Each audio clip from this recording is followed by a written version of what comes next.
That's the best beginning we've ever had. Yes, thank you, Tim Coleman, for that. That's very good. Is that one of Tim's? It's one of Tim's. He's been wizarding away in the background. We've got a few. Tim, that is amazing. Mm. I got a Proustian rush of me as a kid with my ZX Spectrum. That was stunning. That was from Renegade. That was from Renegade, which we talked about. And also I noticed one of the icons representing me, Paul, was the game that I mentioned that I loved, which I've now forgotten what it's called. That's how much I loved it. That's brilliant. Hey, look, we're back for the second time this year trying, hopefully. We've had a couple of teething troubles already. So yeah, but we're excited. This has gone better than it already did 2 weeks ago. So I'm inordinately happy already. So how are you, Paul? I'm really sad. It wouldn't be a nice change if people said that. I'm really fucking sad. Oh, do you know what? I hate it when anyone says, "How are you?" Because I just go, "Do you want to know?" Yeah, no. And they're like, "No." And I'm like, "Of course you don't." So then don't fucking ask me. It's like prodding a dinosaur. Yeah. And Oswald are already walking it, and then you're stopping them from marching to the top of the charts by prodding their dinosaur. I'd like to know how you walk your dinosaur when you get on the floor. Does it drag you along? I wanted to ask. Mine just runs the fucking muck and kills indiscriminately. Oh, it doesn't run in muck, does it? Oh, it's awful. What was the guy? What's the famous guy who's walking his dog? Who goes off the leash chasing the deer? Fenton. Oh, that's it. Fenton. Yeah, Fenton. Yeah, that's basically what I'm like when I take my dinosaur out for a walk. Fenton. But with the Jurassic Park music playing in the background. Fenton. Yeah. So, do we have all our beautiful JP, gorgeous, lovely fan people? Are they all here with us? Oh, you lovely buggers. Yeah, we've got comments from all the usual bastards. I'm just delighted. Can you see the new exciting graphics the StreamYard have provided? I can. They're beautiful. So, yeah. Who's going to do the first? Did John just read there? Please don't, because I'm so anxious about it. So we're not even going to tempt fate, because last time we were so depressed afterwards, we met up and went, "Oh, I can't cope with that going wrong again." No. So that was my New Year's Day treat, and it all got ruined thanks to. John spent New Year's Eve by himself in a bin. It's pretty much true. And this is what he was looking forward to, and somehow. The old powers that be. The devil himself pissed all over my barbecue. Michael Grade, yeah. Hot dogs, is it? I said they are now. They are now, mush.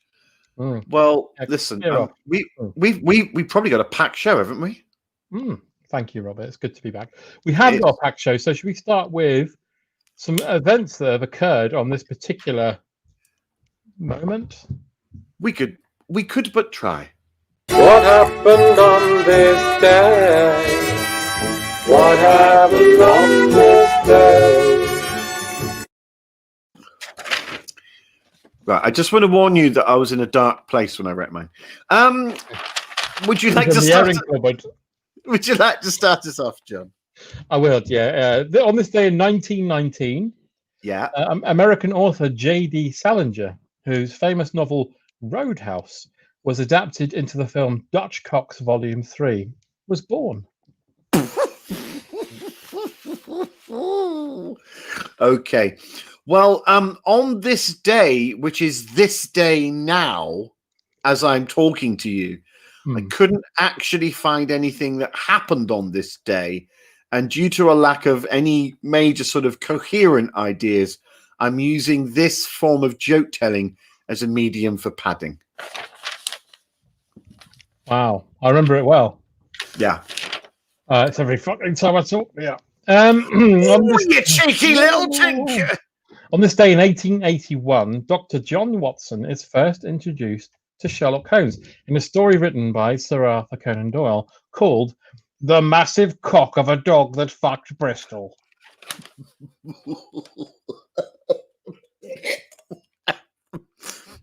I didn't even sip mine. I just coughed into it. I remember it well. Oh, yes. I remember it well. Yeah. Still on this day in 2021, which is now, with no real original thoughts of my own, I continue to labour the ruse of reading yet another faintly amusing conceit about my inability to come up with any credible material. Wonderful. Okay, I remember it well. Yeah, I remember it well. 1854, Paul, on this day, humanitarian Otto Himpen was born. If you remember rightly, he was famous for curing tennis elbow in children. He later sadly died in a balloon accident with his pet monkey, Bob Cial. Oh, no. I should add that my son is obsessed with a made-up name that he has called Bob Cial, so I wanted to use it. Oh, that makes it even more heartwarming. The Bob Cial is now dead. Yeah, the Pacific Ocean. It actually makes up for the lack of humor in it. Now,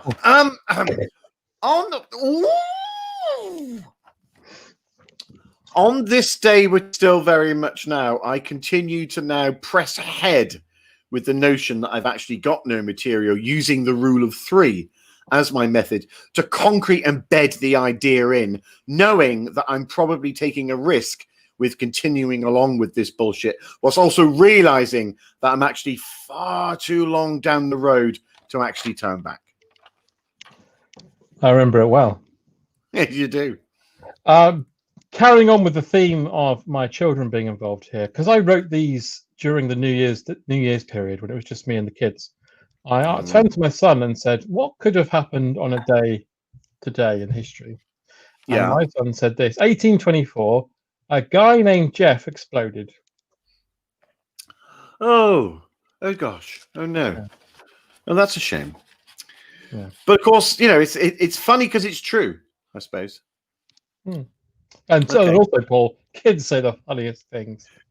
Kids smell the funniest smells. What? Then you take them to A&E and they're fine. Now, on this day, exactly now, which is 2021 now, I decide, because it's the 4th attempt at labouring this joke, to actually shift the focus of my inability to come up with any ideas by deciding to use a sight gag.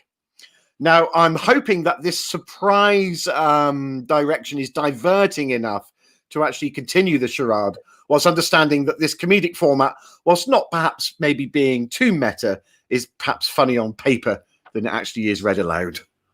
I remember it well. Yeah. Paul, on this day in 1809, yes, Norway's capital, Christiania, yes. changes its name to Fuckland.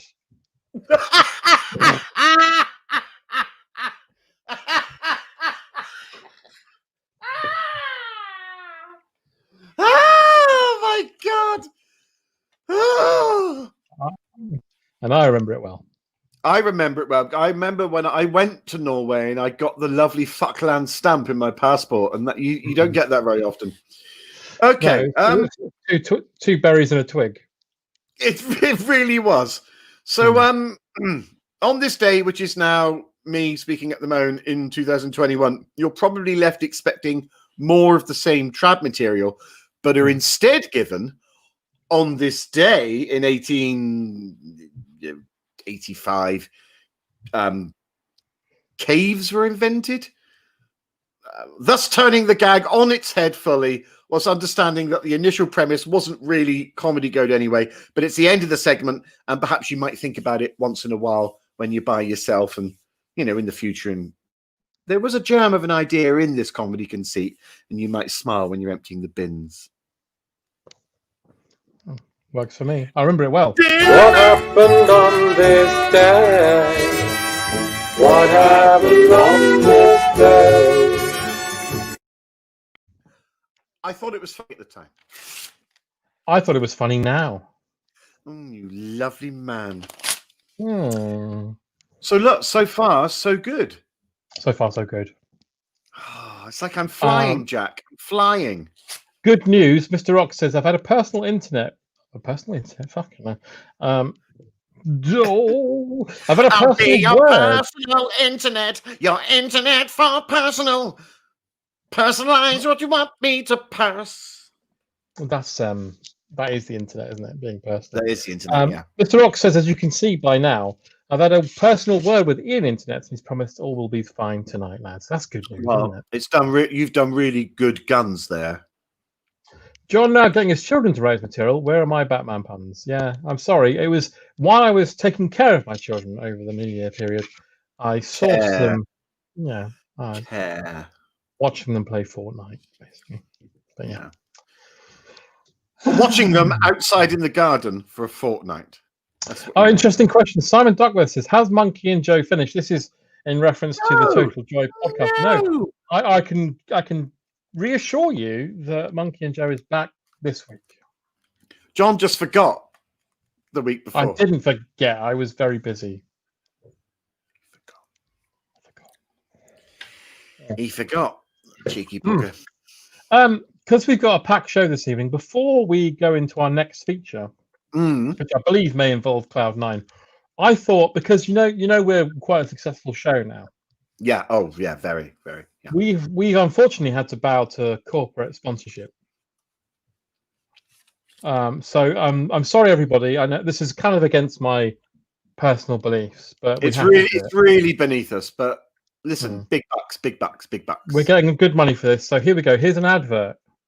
Sorry about this. And there will be another one later, but here's an advert. We don't need another hero. Oh, hello, Doris. Cooey, Enid. Oh, I tell you what, I've had it up to here with my Bert. I really have. I'll put the tea on. Oh, silly old bugger came home from the dog and duck. Paralytic he was. Oh, tea. I was furious with him. Showed him what for. Oh, yeah. Teach him a lesson. Yeah, did you? Oh, yeah. I waited till he was asleep and I ate out his heart, the cunt. New PG tips. It's the taste. And I am enjoying my very lovely cup of PG tips right now. Yes, I'm having the Redbush or Rubosh version of the PG tips. I'm having a right old bowl of cat piece, lovely.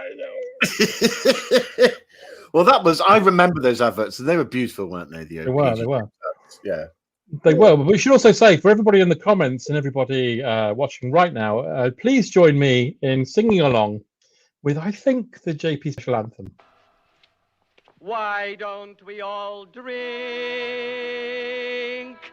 some very sexy wine?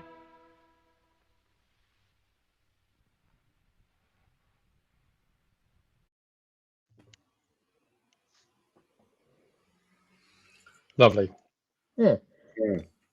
Well, and may I also add, here's to a white Britain. Now,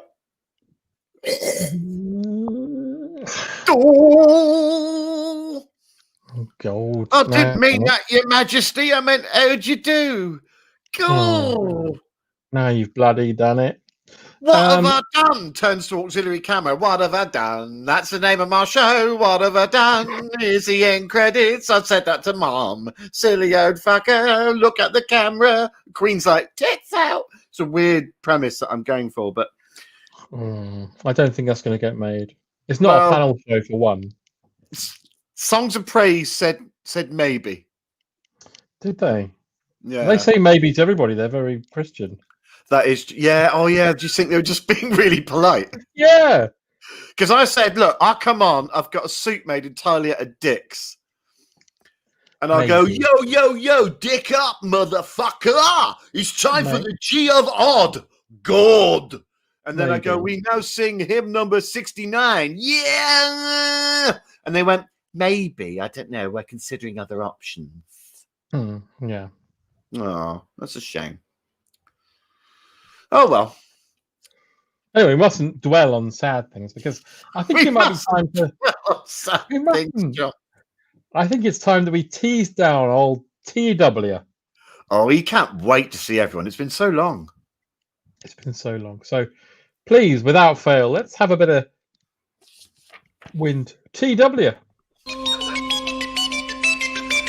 And appearing tonight on Jack Douglas, Beryl Reid, David Copperfield, Stacey Dorning, Paul Daniels, Wanda Bentham, and here's your host on Terry Wogan.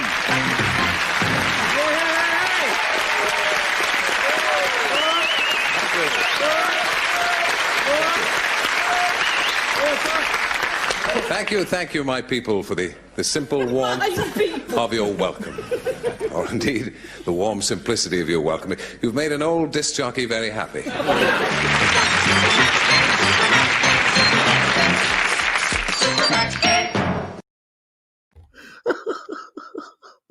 I still can't cope with the face swapping. I think it suits you. Terry really suits me. Oh, yeah. Yeah. But some of the others not so. You should dig him up and wear his skin. I should dig him up and wear his skin. Yeah. I'll try that. In the meanwhile, I mean, I don't know if I'll be able to get Terry. I'll try. Avasti, mine hearties. Okay. It's good old T of the W coming at you like Cleopatra here from the old cloud. Open brackets 9.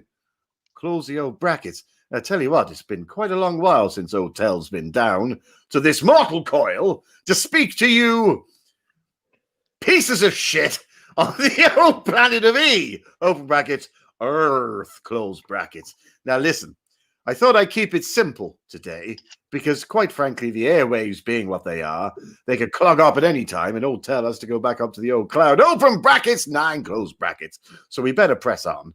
I tell you what though, old Tell can't tarry too long. He can't linger as long as he'd like, because I tell you who he's with.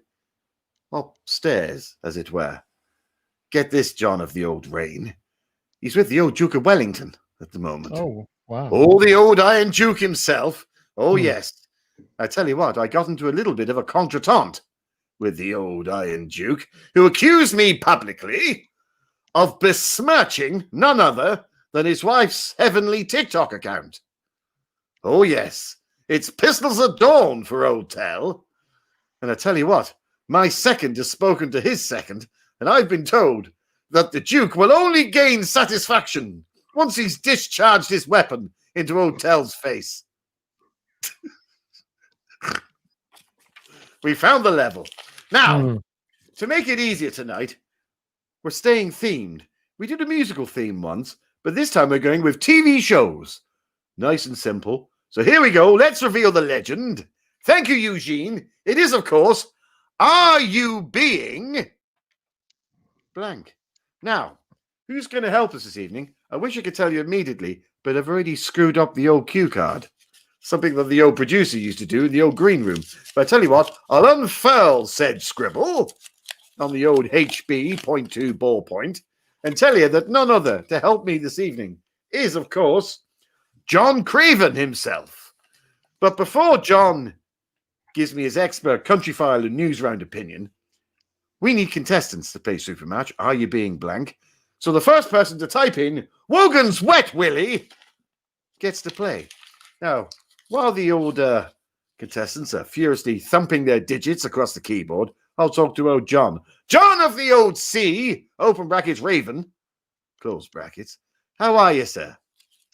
I'm very well, Terry. It's interesting you've asked me to be on here this evening because usually, of course, I'd be out in the country looking at animals and things. The old country file. That's right. I was out there recently with Maggie Philbin. Oh, Philby herself. Yeah, and we had a very interesting thing happen. That when she was climbing over the stile, she forgot to close her paddocks. Good Lord. And chaos ensued. Yeah, I had to tell Keith Chegwin to get out of the soup. Right. I heard once that you and Maggie were filming on location, and due to a horrendous mix-up, some of the old weevils that you're feeding to the birds spilled all over her bearded tits. That's right, yeah. And then she told me about her brown sauce. That's the one. Well, I tell you what, John. We'll have more of that quality chit and the old chat in a moment. But before that, we need a contestant. as I live and breed. It's none other than Matt Crow, a man who spends his casual hours closing down places of worship for his own strange, nefarious needs. But that's by the by. Matt, you get to play. It's Are You Being Blank? Now, before you type in your answer, let old Tell and let old J of the old C, open brackets, Raven, close brackets, help you anon. John, what do you say? Are you being blank? Are you being a country boy? Are you being a country boy? Wonderful stuff there. Sticking with the old country farm moniker. I admire that, sir. I'm going to go for Are You Being Conned? Because sometimes you go into a shop and you spend half a crown or half a bob on a lovely old cravat, and you come home and it turns out to be a right load of old shite. And you think, oh, I've been conned. So you can go with Old Terry's Conned, or you can go with Craven's, what was it again? Country boy. Country boy. Are you being a country boy, or are you being conned? Or, of course, Matt, you can come up with one of your own. Do you have an answer, Matt? He does. He's got goosed, Terry. Are you being goosed? Now, tell you what, that's very much fits into the remit of the saucy goings-on in Grace Brothers. They would have said the word goosed, I'd imagine. Don't you think, John of the Sea? Fucking right they would. Right. Lovely. Old John's had a skinful of the old dandelion and burdock there. Sorry, a little bit of calm in the throat. Interference, yeah, sorry, that's what I meant. Now, for 50 blanks, what could it be? It is, of course, Are You Being Burnt? That's what they used to say to witches. They used to say that. Halfway through burning them, they would inquire, because, of course, we're quintessentially English, and they would go, oh, are you being burnt? And they'd often respond with, ah! Wonderful stuff. Well, Matt, we didn't get goosed, but let's find out what it could be for 100 blanks. And I've got a good feeling about this one. Are you being aroused? Well, I'll tell you what, I am, just by being down here, I have to say. Something about the old London air. And I am by just seeing you, Terry. That's lovely, John. John's got a big old stalk on for Tell, and there's nothing wrong with that. I'd love to give you my news round. Oh, I bet you would. The old headlines on top of the red tops. I don't quite know what any of that meant. Now, 150 blanks, the most popular answer. We've had burnt, we've had aroused. Matt, I'm crossing everything for you, even though you do things that are morally repugnant when it comes to religion. There's nothing wrong with that. Let's find out. Is it goosed? So close. It begins with a G. Are you being Godzilla? Which, of course, is what the people who made Godzilla used to say to people who played Godzilla. They say that all the time. Are you being Godzilla? Are you being Godzilla? Are you being Looks like we'll never know. Of course, it very much looks like, Matt, you were the Godzuki of this scenario, but there's nothing wrong with that. You played valiantly, and I don't care what you do on planet Earth, because quite frankly, all those fragmented souls that you send flying into the depths of hell, it's like a little sauna for me up on the old cloud, open brackets, 9 close brackets. But Tell will be back a bit later. He's had a whale of a time. He can't all right, the old Lord of Duke of Wellington of Dukes and Lords. I was about to say Luke's, but that makes no sense. But I'll see you all. It doesn't make any sense, John, does it? But never mind. It's not necessarily canon.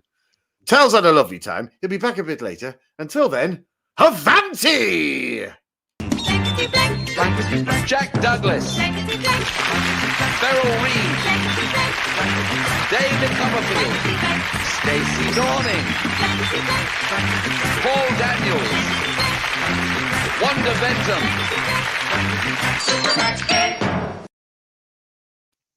It's the David Copperfield that really frightens me.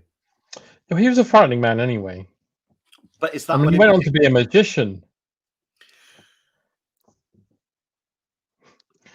Before we move on, by the way, I just wanted to say now, in the period in between us being on air and not on air, I was contacted by a northern production company who have been working on a documentary about infamous holiday camps. Right. So they wrote to me and they asked me for any footage I might have had about Shetland. Oh, really? Yeah. So I gave them all the footage I had, and they've Right. made a documentary. Would you like to see just a snippet of it? I'd love to. Yeah. Is this like an expose or just a sort of gentle documentary? It's a gentle documentary about why it was so popular. Oh no, I'd love to. It focuses on a particular compere. Here we go. Jettison Praxis has been a very popular entertainer at Shetlands since 1987, and you can see why. He's the best compere in the Northern Circuit, and he's a real magician on stage. Mums and dads, good afternoon! We've got some lovely entertainment for you this evening. We've got Don Hong Kong and his nipples of steel. Most people don't like what I do here, but I'm an entertainer first and foremost. I've been here for 17 years now, and I've only been booed off once, and that was by someone who was mentally ill, so I didn't mind that very much. What a prick. But I'm here every year to entertain the kiddies. I think my baby's the devil. That will obviously a bigger documentary as it goes on. I'm really sorry, but I need to watch that again for the baby. Jettison Praxis has been a very popular entertainer at Shetlands since 1987, and you can see why. He's the best compere in the Northern Circuit, and he's a real magician on stage. Mums and dads, good afternoon! We've got some lovely entertainment for you this evening. We've got Don Hong Kong and his nipples of steel. Most people don't like what I do here, but I'm an entertainer first and foremost. I've been here for 17 years now, and I've only been booed off once, and that was by someone who was mentally ill, so I didn't mind that very much. What a prick. But I'm here every year to entertain the kiddies. I think my baby's the devil.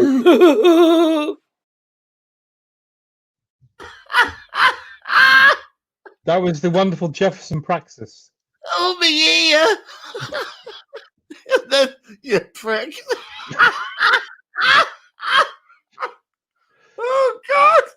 But as we carry on throughout the weeks, the documentary makers have assured me that there's going to be more footage for a tribute to Shetland. So, and I have to say that very sadly, Jefferson Praxis recently left us. Oh Yeah. no! Oh, he's not dead. He just left. Oh, he just left us. Right. No one knows where he went, but yeah. Oh, me ear! You prick! I think my baby's the devil. That was absolutely beautiful. It's so lovely seeing the old footage, isn't it? In the glory days, yeah. And Jefferson is very close to our heart. But talking of things that are from the old days and close to our heart, what about things that are unexpected? Lisa Stalling.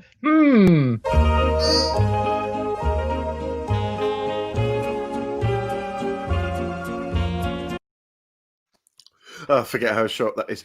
Okay. Yeah. It's shall I start? Because you started for Yeah. Okay, here we go. This one's called Word Up.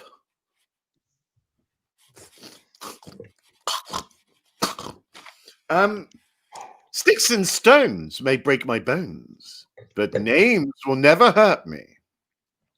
Well, explain that to Roger Sticks and Dimitri Stones, who, after meeting on Grindr, finished their evening in A&E with a variety of cutlery stuck up their anus due to poor translation and a forgotten safe word.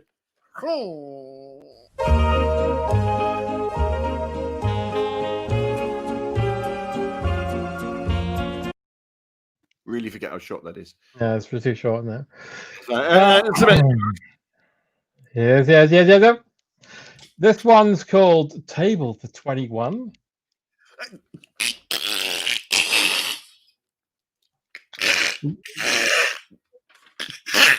Yes. Carry on. Table for 21. 21. Restaurateur Wormwood Dick Eggs was over the moon. It was New Year's Eve. I wrote this at New Year's. And the restaurant was busier than he'd ever seen it. Orders were flying out of the kitchen, and life couldn't be better. As he turned the open sign to closed and began to tidy up for the night, he reflected on what an amazing year it had been and how much money he'd made. Then he woke up and realized it was all a dream. And it was 2020, and he'd made fuck all money, served no customers, and his penis had exploded while he was asleep. Just when he thought it couldn't get any worse, the dog ran in, and a massive gas bill shot out of its arsehole. Oh.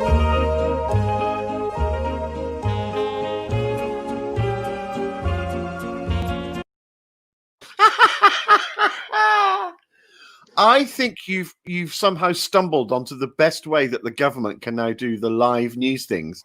If they just go, I'm afraid we're going to have to lock down now until probably November, but then they go, oh, we all go, yeah, all right, that's fine. That's yeah. Oh, I'm really sorry, but I ran over your dog. Oh, but I was riding your cat. No, that doesn't scam. Okay. This one's a bit different, but please bear with me. It's called Confectionery Jones and the Temple of Sweets. What? It goes like this. Kalima, Kalima, Kalima, Kalima. New Cadbury's Calamar.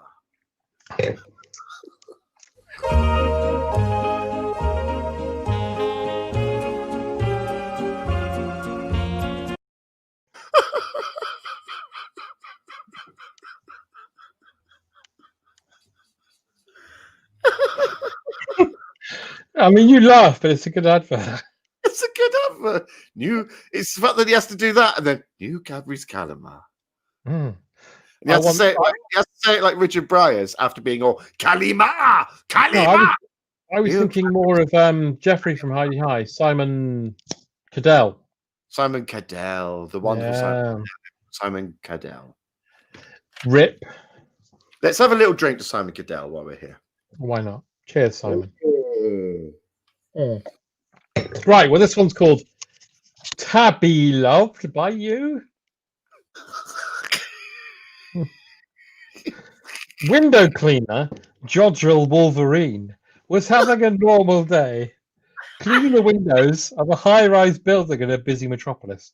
But as he reached down with his faithful wiper blade and cleansed it in the bucket, he saw something out of the corner of his eye that caused his blood to freeze.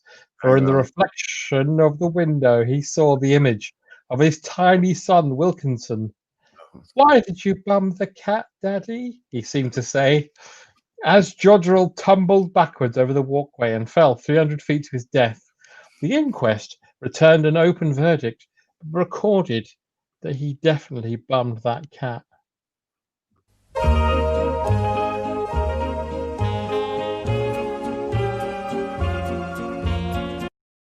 Well, that just sends a chill down the spine, doesn't it? It's absolutely terrifying.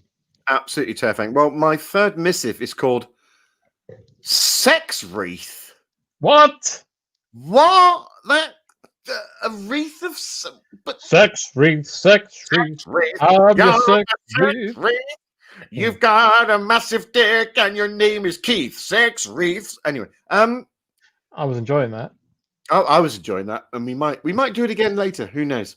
Oh well. Sex wreath. Hold your hand on that one, everyone. I think this is one of Roald's. This is piquant. This is beautiful. Okay. Yeah. Are you ready? We all know the pomp and ceremony that is VE Day, but little is known about VD Day. We're at the 11th minute of the 11th hour of the 11th month, and the other way around. Princess Anne goes to Cockfosters to lay a wreath of pessaries outside Spearmint Rhinos. Oh.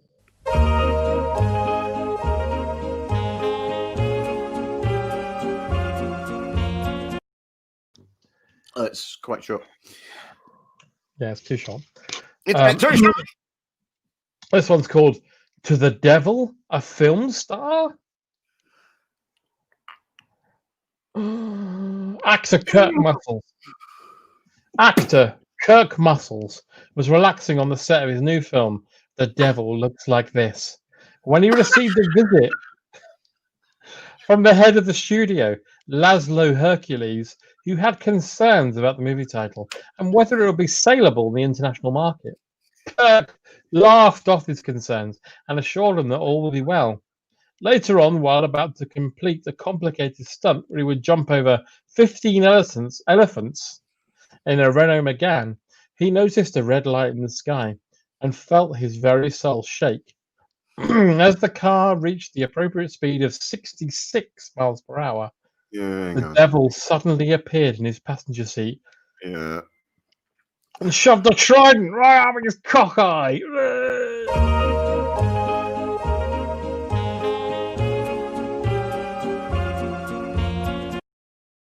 I have to confess that took a turn somewhere I was not expecting. I just spilled some wine and I'm at the point where I've had enough wine where I might actually lick it up. There's loads of it. I'd take.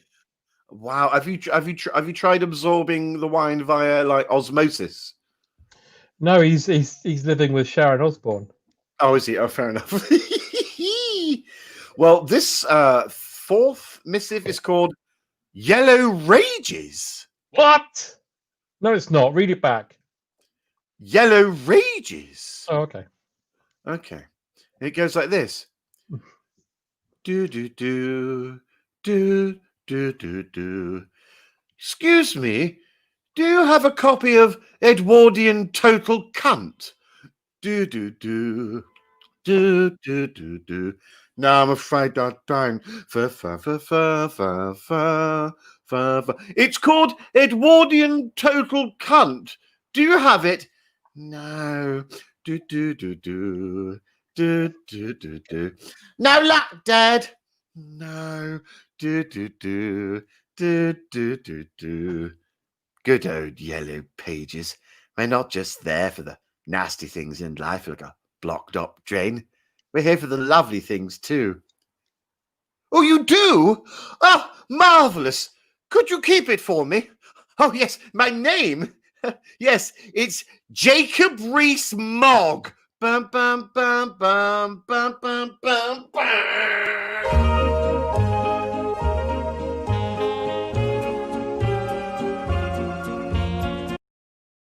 Because he's an Edwardian Toto Cunt. Yeah. I enjoyed your backflip, by the way. Thank you very much. I very much hurt myself in the process. It was very ninja. Right, this next one is called Banking on It.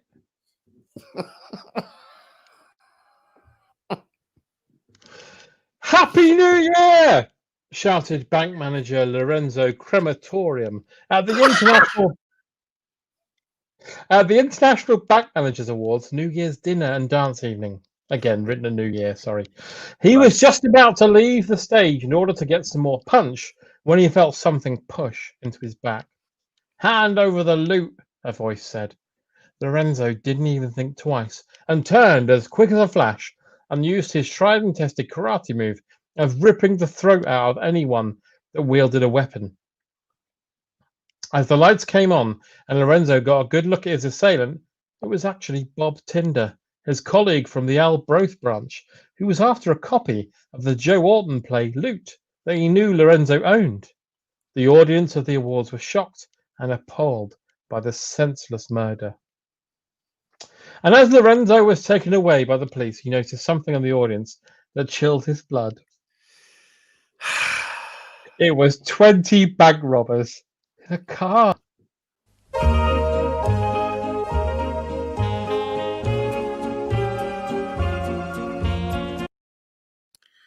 And they were in the audience. In a car. So the car was parked or? In the audience. Wow. Okay. I mean, it doesn't even bear thinking about. You cannot cope with even putting a single grey brain cell. I mean, your how do you get noggin. 20 bank robbers in a car? The gumption of it, sir. The gumption of it. The guile of those 20 bank robbers. I have to say to you 20 bank robbers, you have gumption and guile and guts. I sentence you. Thank you. Thank you. Make it proper. It wouldn't have worked otherwise, yeah. I sentence you to be clamped. Well, that's probably how they got there. Maybe they were clamped and then the building got built over them. Oh, shit. Can you imagine? like an old fucking hell. Did you just cough out your soul then? Oh, I copied you. Because you remember Richard III died and they built a car park on him. He must have been livid when he woke up. What do you think you would have preferred? A sauna? An IKEA? A knocking shop? No, not half. Oh, I wouldn't mind. It's your turn. Yeah, it is. My last one is called Tails or Tales. But I'm intrigued, sir. Please. I'm intrigued with your tale, sir. Please continue. See a penny. Pick it up. All day long you'll have good luck. Except for Terry Dairy Box Selection, who picks up a filthy penny and is immediately gang raped by Shire horses.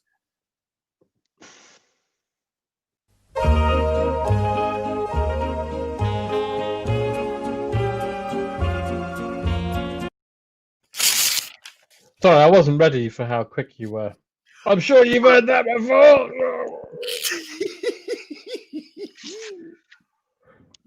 Well, my last tale for this evening. Yes. It's called, again, I wrote this for New Year's. Yes. Ice New Year? Ice New Year? Housewife Jubilee Mastodon was stressed. Not only with the entire Kent Constabulary at her house to focus on an armed siege across the road, but also the head of Kent CID was in her kitchen looking for a spoon for his super soup he bought in Duluth. As he innocently opened a cupboard to retrieve said spoon, he noticed something that made him freeze on the spot. There, wrapped in a blanket, was the body of Harry Mastodon, Jubilee's husband, who had been missing for 67 hours. As he turned to ask Jubilee what he just found, she shot him with an ice arrow, boiled him in a stew, fed the stew to the entire Kent police force, then shot them all with an ice cannon, boiled them in a stew, fed the stew to Swansea, sawed Wales off the map and pushed it out to Ireland, shot Ireland with an ice nuclear device, put it in a pot, fed it to a sheep, fired the sheep into space where it landed on Neptune and was bummed to death by an alien who then caught basic germs and killed the entire planet. The siege ended when the man inside across the street died of a heart attack.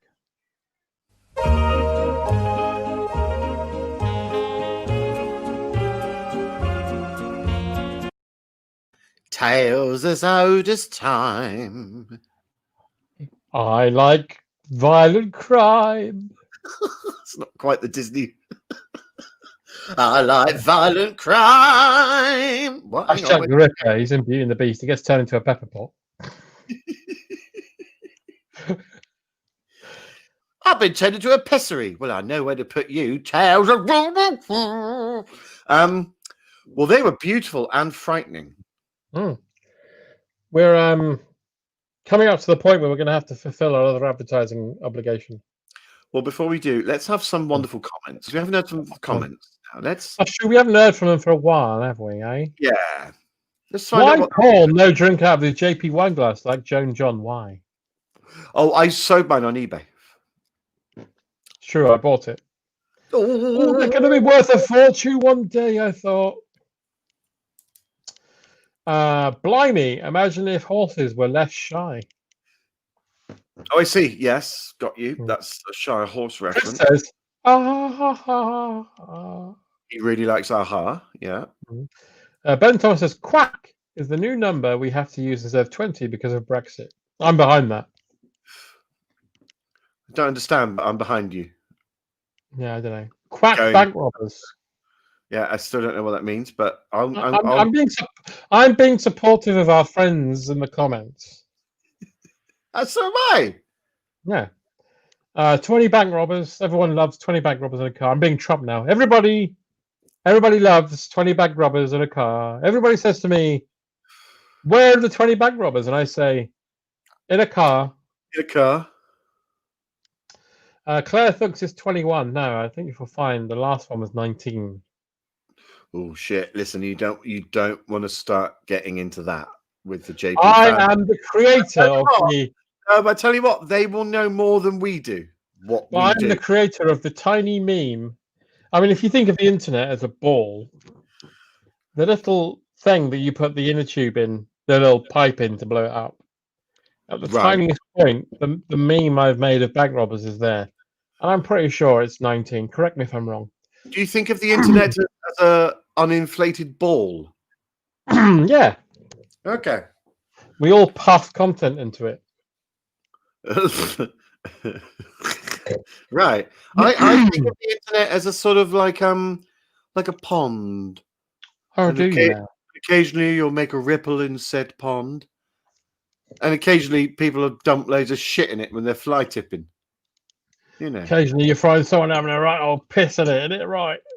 Sometimes you'll find two people around the back of the mill pond fucking away, rotting like stags. You'll take pictures, you send them to the paper, you get told off.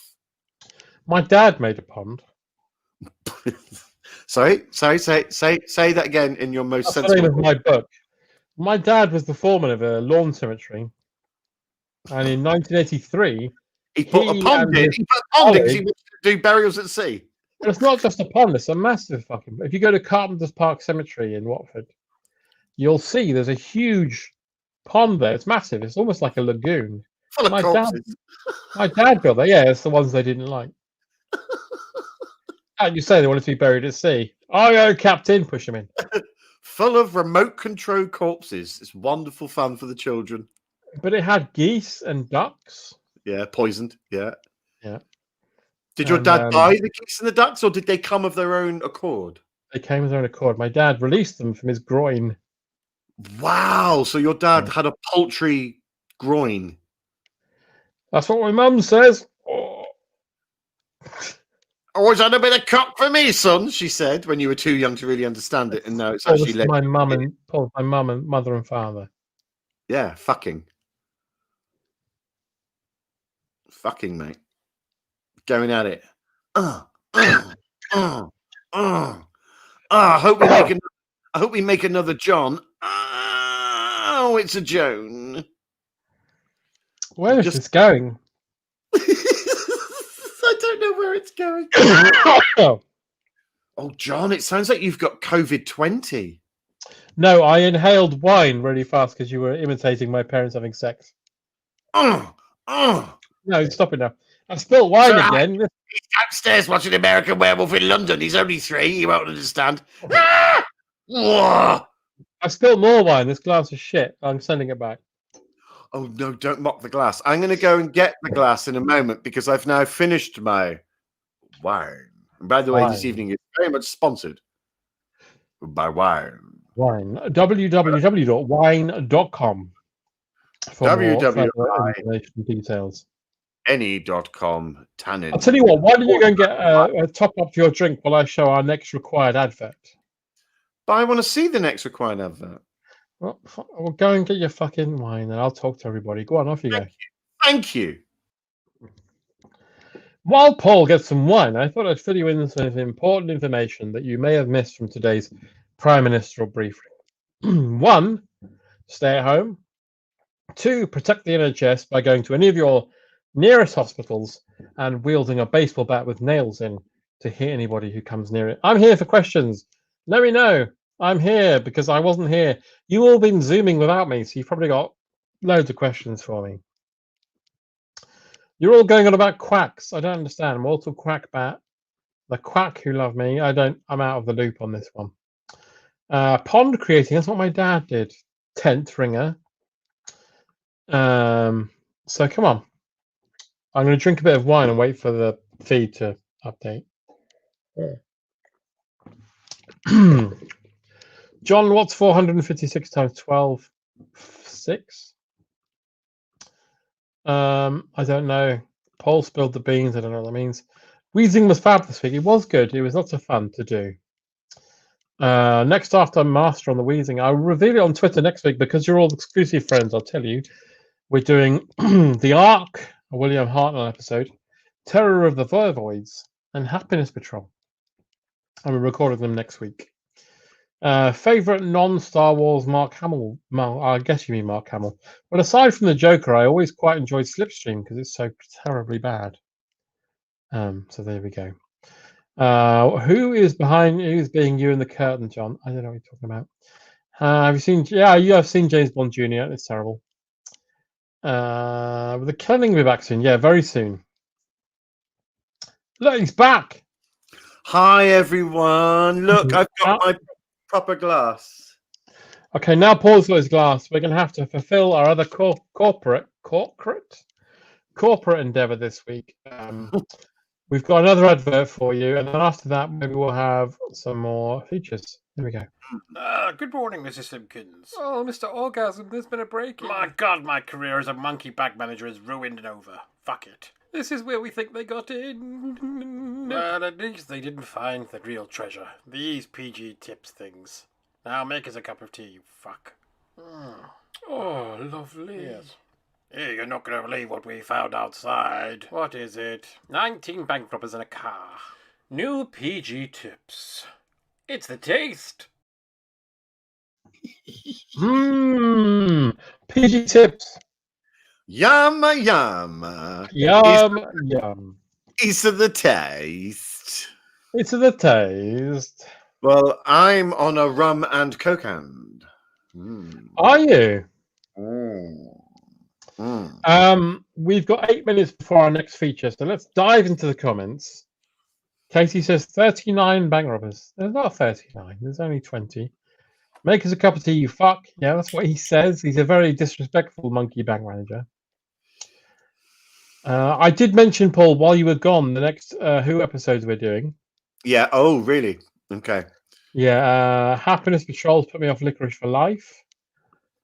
Terror of the Vervoids outside of the rest of the season. Are you mad? Yes, we bloody are. That's the entire reason why I chose it. Was that the jogging bank? I don't know. I think I chose Terror of the Vervoids because they look a bit like fannies or monkeys' asses. Paul, as we know, is obsessed with fannies, and something else you'll find out in this week's Joy podcast.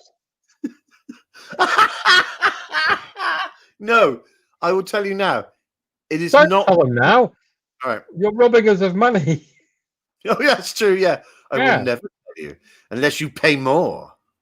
Well, Claire seems to think we're on 21 bank robbers, but I don't think that's right. I don't think you're right, Claire. Oh, I think you have been drugged via your. I mean, Claire, as we should say, Claire at the moment is in a cast because she went to because of lockdown.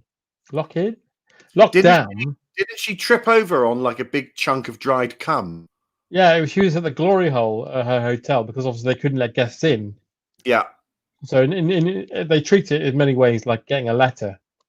Yes. And she fell over and broke her wanking arm. So it's terrible. Yeah. But so it's I think leg. maybe the drugs Claire's on added one. It's a leg that's. It's a leg.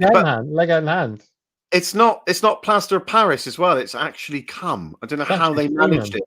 They got loads of doctors to come on a knee to her ankle.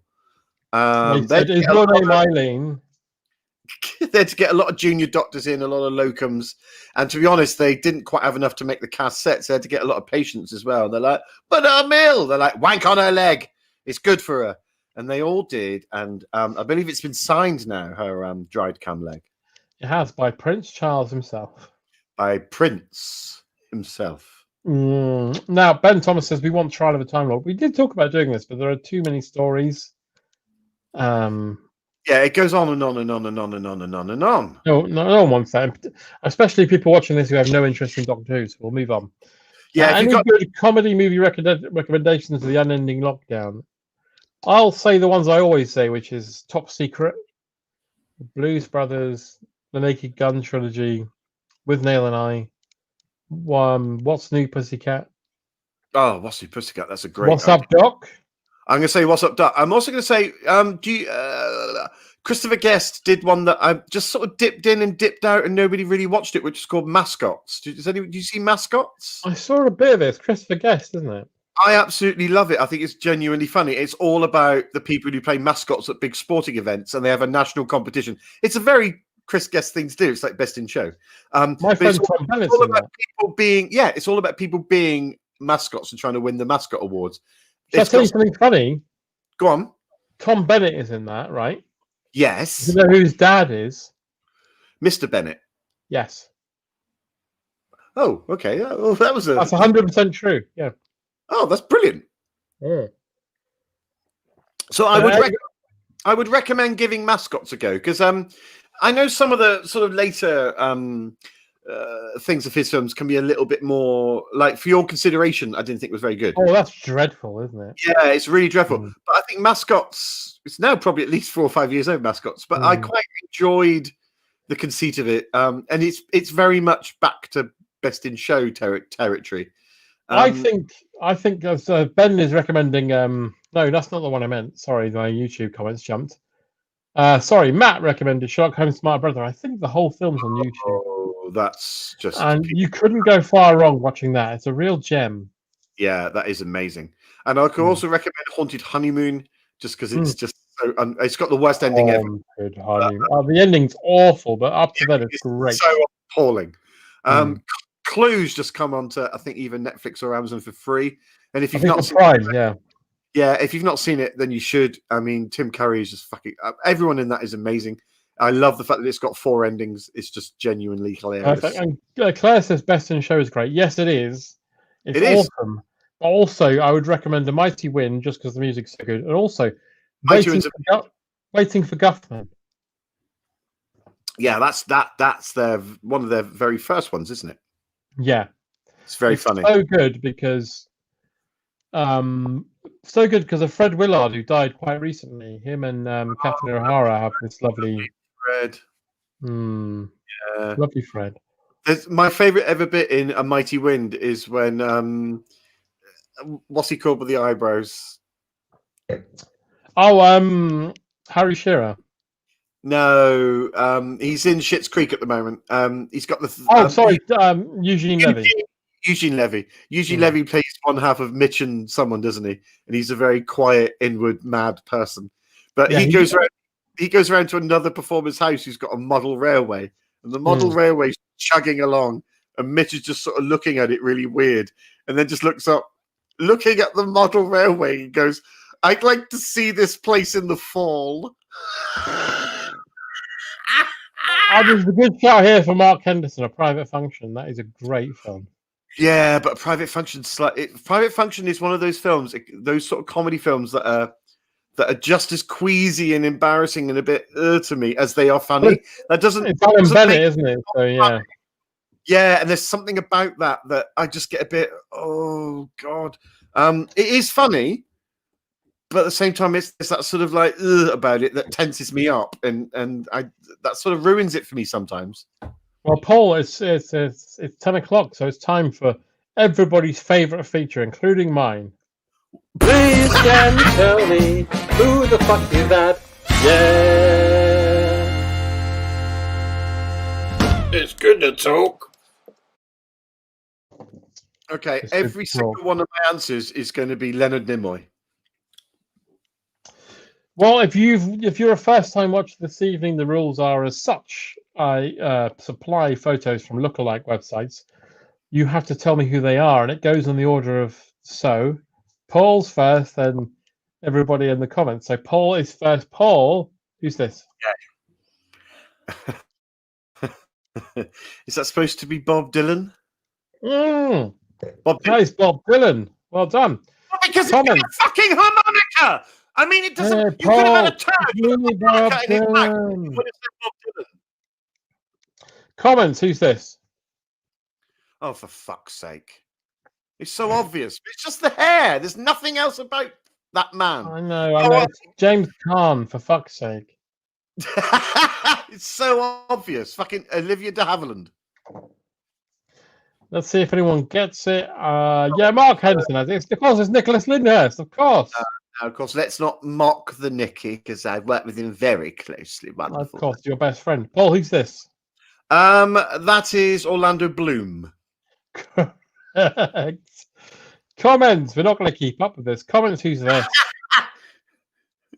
It's the ghost of Patsy Kensit. That's what it really is. Fucking, you've said the answer. Fucking hell. As Ken Hobb would say, fucking hell.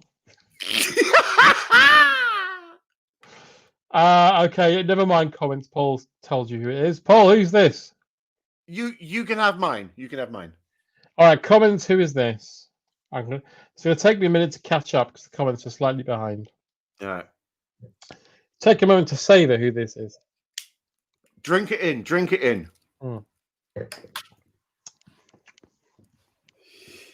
In the meantime, I'll sing you a song. Please, can you tell me who the fuck is this? Yeah. No, it's not Hugh Edwards. It's not Al Murray. Hugh Edwards. Who's this? Jason McIntyre. You got it. It's Phil Mitchell. It's not Phil Mitchell. No, it's not. No. It's not Phil Mitchell. In any way, shape, or form is it Phil Mitchell. Go back to the guy who was trying to be Orlando Bloom, and you can sort of see it. Like, yeah, Orlando Bloom. That's not Phil Mitchell in any iota of a shape or a form. Yes, sir. Oh, no sweat if you don't get this one. Oh, that might be a clue. What's that? No sweat. Oh, God. Yeah, right. That's Prince Andrew. It's Prince Andrew. How did you get that? You're brilliant. Do you reckon he's getting a lot of work, the Prince Andrew lookalike? No. Only at underground nonce clubs. Comments. Who's this? Oh, for fuck's sake. It's so obvious. Please, can you tell me who the fuck is this? Yeah. That's in the corporate wing of the TARDIS where that was taken. Where they have functions. That's the room they don't open. That's the room they never open. Yeah, it's Simon Cowell. Of course it is. Of course it's Simon Cowell. It's game. I can see why it's so beloved. Everybody loves it. Paul. Who's this? That's the snooker player. Which one? Which one? I can't remember his name. He was from Pop the Red Then Screw Back for the Yellow Green Bamboo Pink and Black Snooker Loopy Nuts away. We're all racially motivated. No, he wasn't in that. He was in a TV show. John Parrott. No. Oh, it's you in got the first name right. You got the first name right. Think of the horoscope. John Sagittarius. John Taurus. No, see, didn't he do Big Break with Jim Races Davison? Yeah, well, that wasn't. You were singing Snooker Loopy. Yeah, because I was reminded of the fucking show about it's snooker. It's only a game, so give it a do. We're gonna be jogging tonight. I'll sink the brown in your pink coal. A bit of black's not right. Oh, Jim. I'm going to be. I'll give you that. I'll give you that. No, I know it's John. I don't know his last name. John. Hang on, it's Virgo. John Virgo. That's it. John Virgo. There we go. The very successful round of games that everybody loves. No more so than me. Please, can you tell me who the fuck is that? Yeah. It's good to talk. Wonderful. It's good to talk. But Paul, talking of good to talk, I don't know if you noticed, but over the New Year's celebrations, the sky was treated to this sight. It was. That's the O'Doddery fucker who walked a bit, yeah. That's right. Fred Brewster. Sorry, Captain Tom. Captain Tom, of course, walked 100 lengths in his garden. Yeah. To celebrate.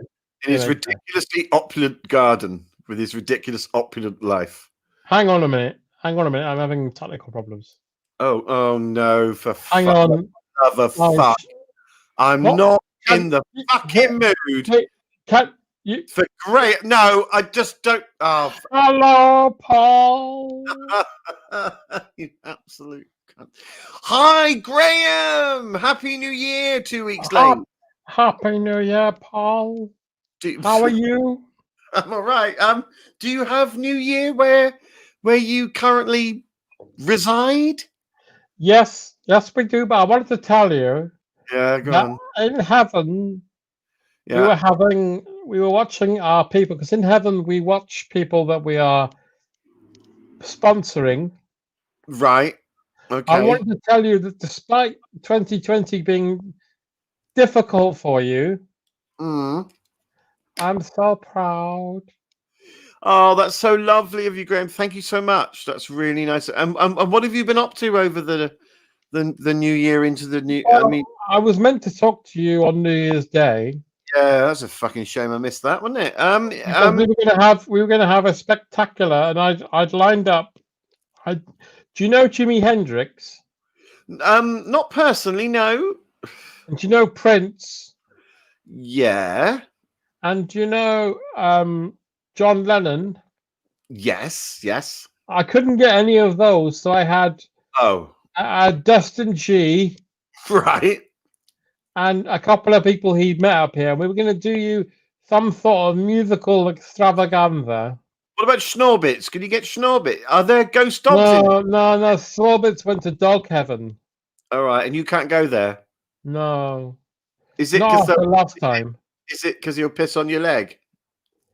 More than that, Paul. But I wanted to tell you something that since New Year's, I've decided to, because time is so non-linear in heaven.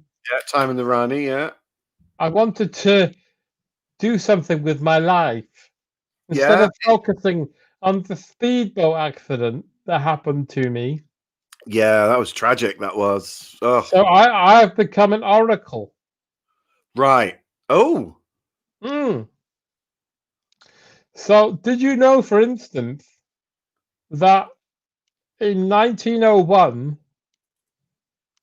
water was 200% less pure than it is now?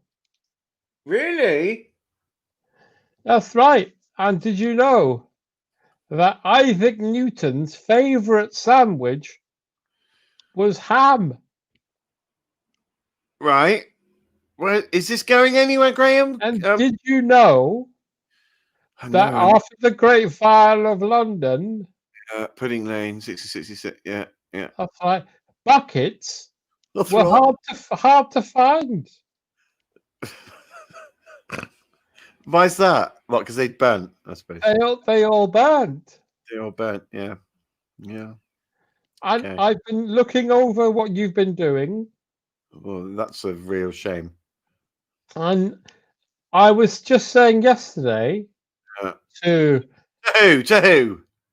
To the man from Airwolf, Sean Michael Vincent.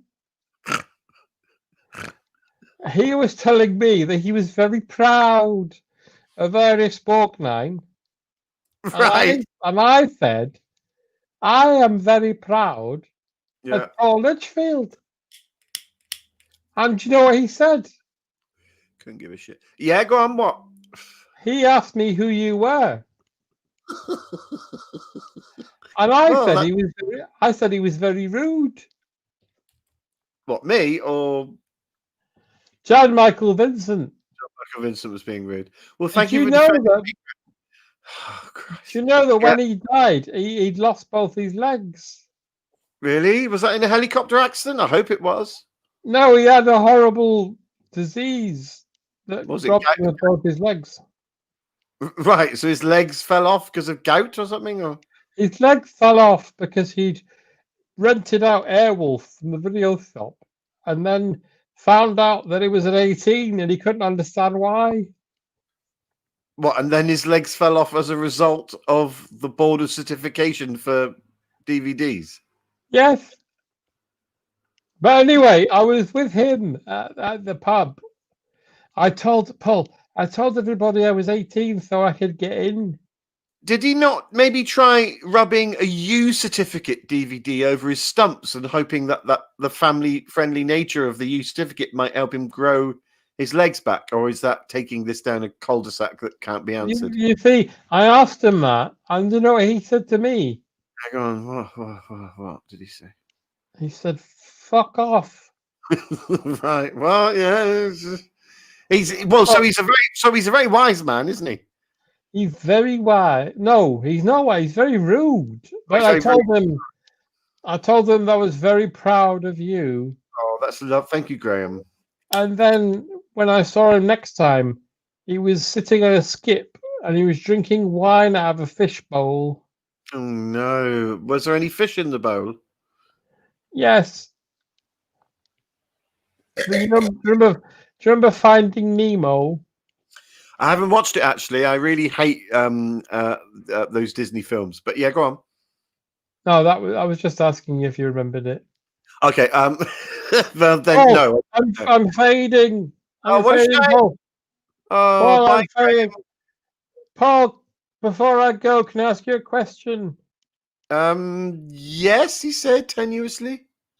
Who is the husband of the woman from that thing? What? I don't know what that means. Oh, he's gone. What the fuck does that mean? I don't know. Are you back? You're back, John. I had some technical difficulties. Sorry, the internet's been a real Oh, pain. it was Graham again. Fucking Graham. hell. There's no wonder I'm suffering with the technology. I want him to die again. Is that possible? Can he die in heaven or wherever he is? Can he just die again? So maybe you need that little lady from the Poltergeist. Oh yeah, this house is cleansed. Yeah, her. Would you? What? Have sex with her? I didn't say that. I didn't offer that up. Would I what? You leapt immediately towards the sex. I was going to say, would you take her out for pancakes? I don't think so. She's about 4 foot tall, and I'm 6 foot, so it'd be a bit weird. And fucking. Oh, the fucking, no problem. Yeah, no worries. Only if she says that after sex, this is clear. This house is cleansed. All are welcome. She's seen a few. That's a horrible film if you had a sort of orgy with a normal man, her from Poltergeist, and the evil old man from Poltergeist 2. Yeah, I tell you what, there's a deleted scene from that film as well where she realizes that she's got a sanitary towel that's been in there too long. So I'm so sorry, but she has to hook her leg up in the bathroom to the mirror, and then she rips her own vagina off. It's horrible. Anyway, it's probably about time we got access to your spiritual mind, isn't it? No, I can't be bothered with it. Oh no, go on. Why not? Oh.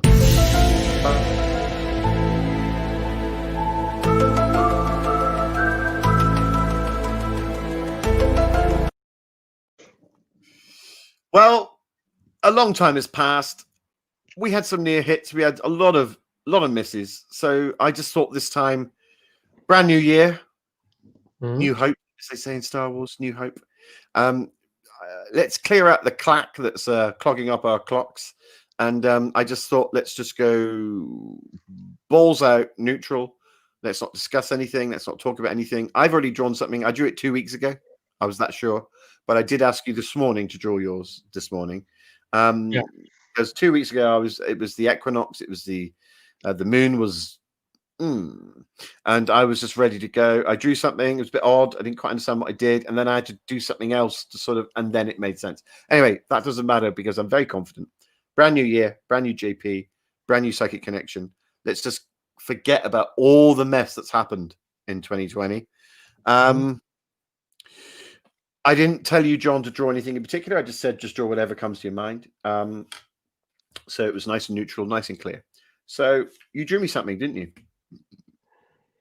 Yes. You said anything that comes to mind, and something did come to my mind. Yes, I drew that. And I knew exactly what it was. As I say, I'm actually 2 weeks down the line further than you, but not only am I psychic, I'm also a master of time and space. So I know what's coming. Very confident this time. Throw it up there, and I should be showing pretty much the same picture. Okay, so I got thinking about things I'd like to draw, and I thought about 2021 being sort of cyclical in terms of the way the numbers are formed. So then I thought about 2021 being 2 in a circle, 2 and a tail. So I thought, what animal best represents that? So I drew a snake. Donkey, the snake. Mm-hmm. Gosh, that's a really good snake as well. Thanks. Do you happen to know the genus, the species of the snake? It looks to me. I don't, because I drew it at about 8:59 this evening. So right. Okay. It does have a lot of the smatterings of a yellow-bellied tree snake. It might be that. It might be that. And there's a sort of stain there, just underneath the. Yeah, that's a bit of wine. Oh, that's a wine stain. Okay. A Harvey wine. We both went there at the same time. We did. Okay, well, so what have you drawn? Yeah, as I say, it's a new year. Maybe we should just put a lid on the hoe. This hoe. No, I think that would be irresponsible because we're so close.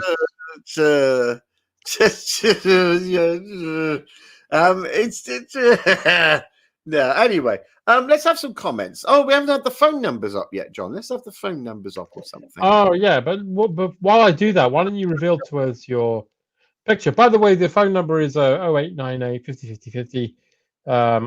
Calls cost 87 pence per minute. Seconds, sorry. Please ask permission of the bill pay before you phone in. Remember, don't phone in. It's just for fun. So, Paul, what have you drawn? No, I drew I drew a snake, John. I drew a snake. So there you go. So can we see it, please? Yeah, there you go. There you go. There it is. Snake. Can we see it properly, please? Yeah, there it is. Look, snake. There you go. Is that all you've drawn? Yeah, snake. Oh. Snake. There you go. See that? Pretty much the same. Is this a joke about the Nokia game? We did exactly the same. I drew a snake. There's the proof. You can see it very clearly. I didn't fucking draw a snake, all right? So what did you draw? I drew that. What is it? I can't see. I know it's really small. Well, can we see it? Put it closer. It doesn't. It don't. I tell you what. Look, it's too small, isn't it? Yeah. Okay. Well, look. Luckily, I drew a picture of a magnifying glass earlier. Okay. I reckon we can. Oh, there you go. Yeah, it's a cock with a Nazi flag in it. Yeah. Can you see? Can you see it? Yeah, there it is. I can't quite see it. Can you put it a bit closer? Yeah. There you go. As I say, it's too small to make out. Hang on. There you go. There it is. Yeah. Cock with it. Yeah. I mean, let's be honest. We're quite close here, aren't we? Well, I suppose a snake form. Maybe your snake is a Nazi. I don't know. Could be. We don't know what's going on in that mind, do we? It could have political, machinations towards the Aryan race in the early 40s that we're not aware of. Yeah. Okay. I mean, it didn't quite. Yeah. It is what it is. Shit.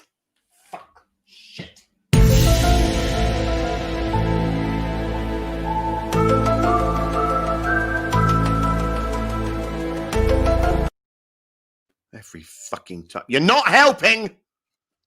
I think I am helping. No, I wasn't talking to you. Oh. I was talking to that cunt. Who is that, anyway? That's Chocolate Tanya, the cat. Okay. Yeah, I knew the chocolate bit. I couldn't remember the name. Fuck off, Chocolate Tanya. Jettison Praxis has been a very popular entertainer at Shetlands since 1987, and you can see why. He's the best compere in the Northern Circuit, and he's a real magician on stage. Mums and dads, good afternoon! We've got some lovely entertainment for you this evening. We've got Don Hong Kong and his nipples of steel. Most people don't like what I do here, but I'm an entertainer first and foremost. Twat!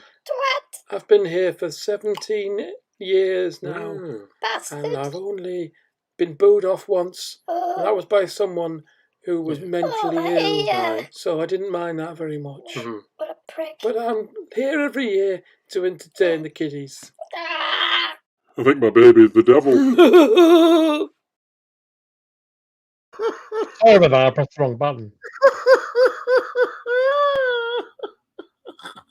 Oh my ear! Has the same. I don't know if you know this, John, but that baby had a very similar voice to Monkey from Monkey and Joe. What? Yeah, I'm sure it's a coincidence. I need you to hold the fort for me because I really need a wee. Okay, no, that's absolutely fine. I'll hold this fort. I'll hold your fort. Please. Go quickly. We're going to time your wee. Okay, so we're timing Jonathan's wee now. Let's have a little. I don't even know where my phone is, so we can't even do that. Anyway, look, it looks like we've managed to do the show without any interruptions, so that's really good. That's brilliant, isn't it? We've done it. And John and I were so worried that we wouldn't be able to.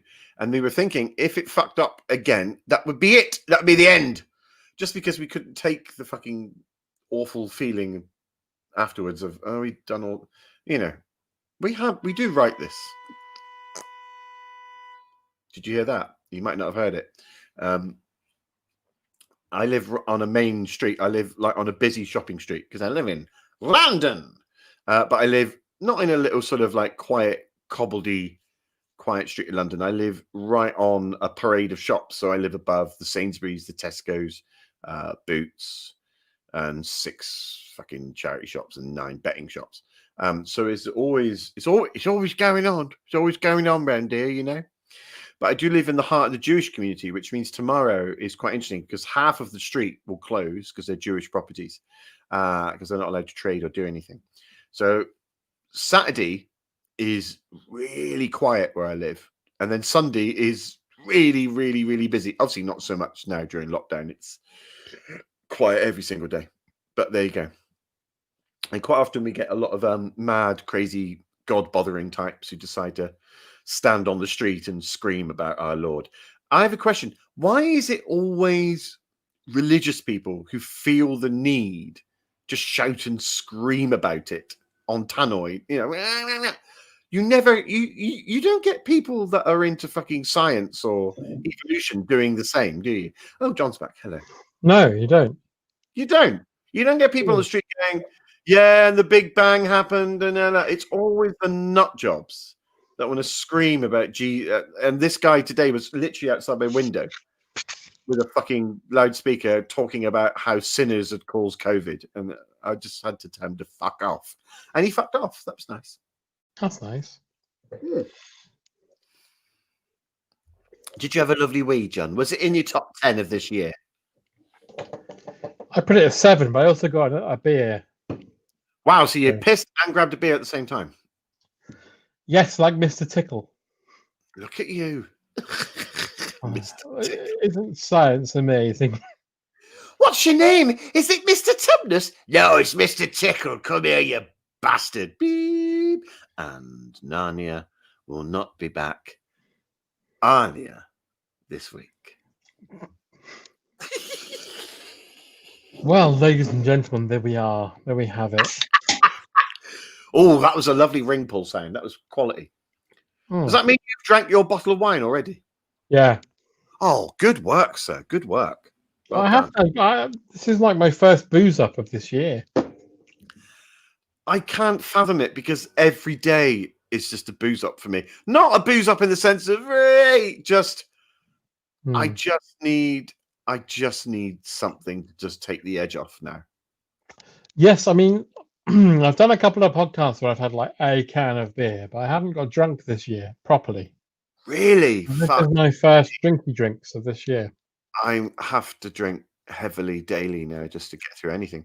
I've even started smoking the old wacky of the Becky, which I don't like at all, but it sends me to sleep immediately.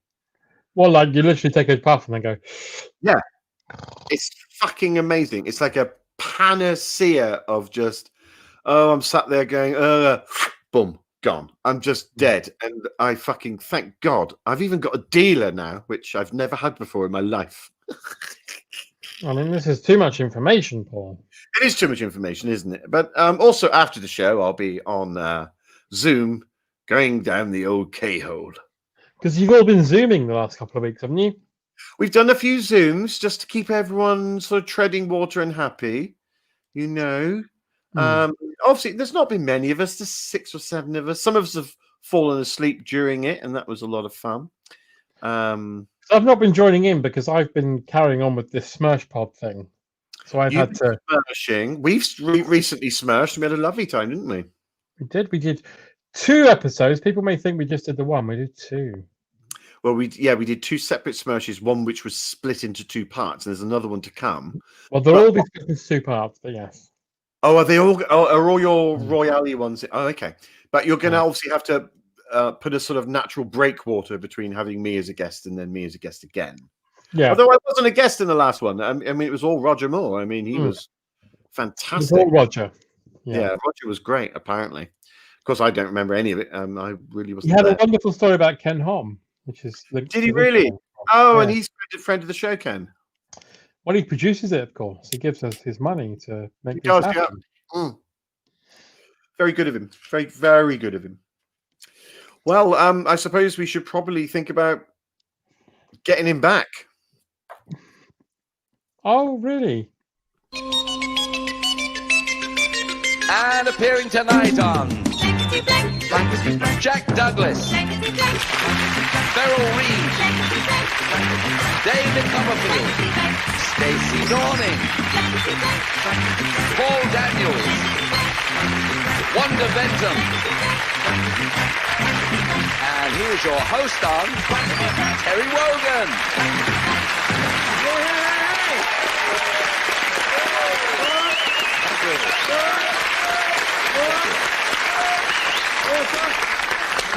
Thank you, my people, for the simple warmth of your welcome.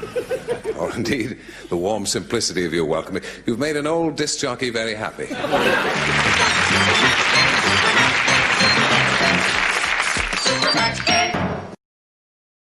Let's take bets. What do you reckon? How long it took Jack Douglas to incorporate 4 for 3 into his answers? I reckon the first pass. The first pass, easily.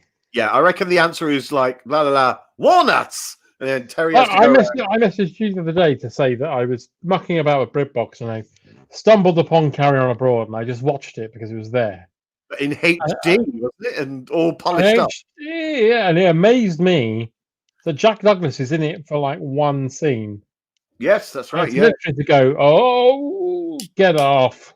Yeah, he turns up at the end as well in the pub. Yeah, beginning and the end. Yeah, he bookends it. Yeah. Yeah, it's bizarre, isn't it? You would think he would have gone on the holiday with them. Yes, you would. He was lacking severely. But mind you, you wouldn't have had him getting off with Babs, would you? You'd have had the Scottish fella, really. Yeah, who is he again? I can't remember who he is. I don't know. I couldn't tell you. I looked it up, but I still can't remember who it was. Someone will tell us. Someone. Yeah, someone tells. Anyway, I'll try and get Terry. I mean, I don't know if I'll. Avasti, mine hearties. I inhabit the spirit of P, open brackets, Litchfield, close the open brackets, for the second of our forays into the murky, choppy waters of the old Supermatch game. Now, listen, old Tell managed to vanquish the old Iron Duke himself without nary a scratch on his pale Irish body. But listen, I can't harry around that long because we're very busy up in the old Cloud open brackets, 9 close brackets. I'm building a coffee table, John.